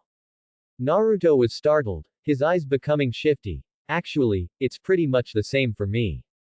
Whenever I see that arrogant jerk making a conceited face, I just can't help but get angry. Kiyoshige's reaction was priceless. What in the world is going on? It was like a little golden retriever, abandoned on the roadside, caught in a downpour, and soaking wet. Another dog passes by, thinks about comforting it, but has such low emotional intelligence that it ends up kicking it instead. It sounds strange, but if it's happening between these two, then it's not surprising at all. A karmic rivalry from a past life. Alright, calm down, both of you. Kiyoshige sighed in resignation. Since the situation is clear now, just apologize to each other, and we'll let this go. Sasuke and Naruto exchanged a glance, simultaneously snorted, and looked away. After a long moment, Sasuke, who was ultimately in the wrong, spoke first. Although his expression was reluctant, his tone was genuinely apologetic. I'm sorry, I shouldn't have said that to you. Also, my name is Sasuke Uchiha. This was practically the first apology Naruto had ever heard in his life, and the anger instantly drained out of him. I'm Naruto Uzumaki, and I shouldn't have started the fight either. I'm sorry.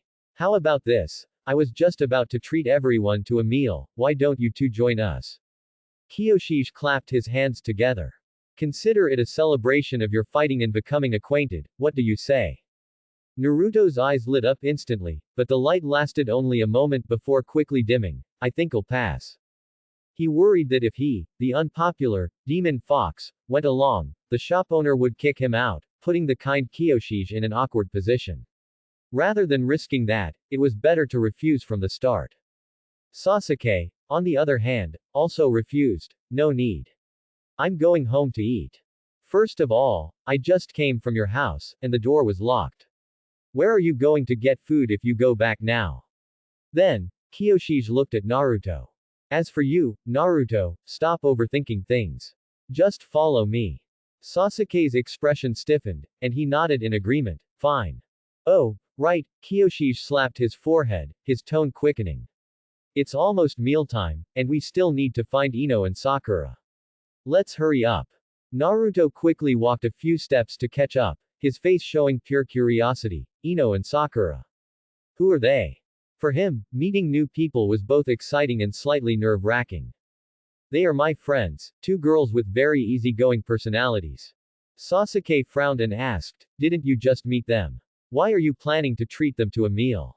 Kyoshi chuckled, exposing the underlying meaning of the question. You're asking where I got the money, right?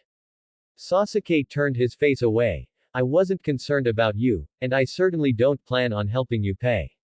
If you can't cover the bill later, you'll be the only one embarrassed anyway. Naruto couldn't help but interject. Sasuke, can't you just be a little more honest? Mind your own business. Having said that, Sasuke immediately sped up, separating himself from the group. They quickly followed, and soon spotted the figures of two girls in front of the Yamanaka flower shop. Ino, Sakura, Kyoshi called out in greeting. Ino was the first to step forward, her gaze habitually drawn to the two handsome boys, Kyoshi and Sasuke. But the next second, she noticed the dust that hadn't been completely brushed off Sasuke's hair, as well as the wrinkles in his collar. Her eyes then swept over the group and quickly landed on the culprit, Naruto Uzumaki, whose face was still smeared with dirt and whose collar was equally wrinkled. What were these two up to? Oh, let me introduce you. Kyoshi pointed at the little golden retriever, Naruto. This is Naruto Uzumaki. Let's just say he's Sasuke's arch-rival. Who's his arch-rival? Who's his arch-rival? The two voices rang out simultaneously, carrying an almost identical intensity of disdain. Okay. I get it. Ino was so amused by their perfectly synchronized denial that she almost burst out laughing, raising her hands in a gesture of surrender, as if saying, I give up on you too. She quickly regained her graceful demeanor and extended her hand openly. Hello, I'm Ino Yamanaka. It's nice to meet you. Naruto looked at the fair, clean hand before him. Remembering that he had just been rolling on the ground with Sasuke, he quickly rubbed his own hand vigorously on his clothes before reaching out and carefully shaking hers. My name is Naruto Uzumaki. It's nice to meet you. However, Sakura, standing next to them, did not have such a pleasant attitude. When her gaze fell upon Sasuke's messy clothes and hair, her concern and displeasure practically overflowed. I am Sakura Haruno. Thanks for watching.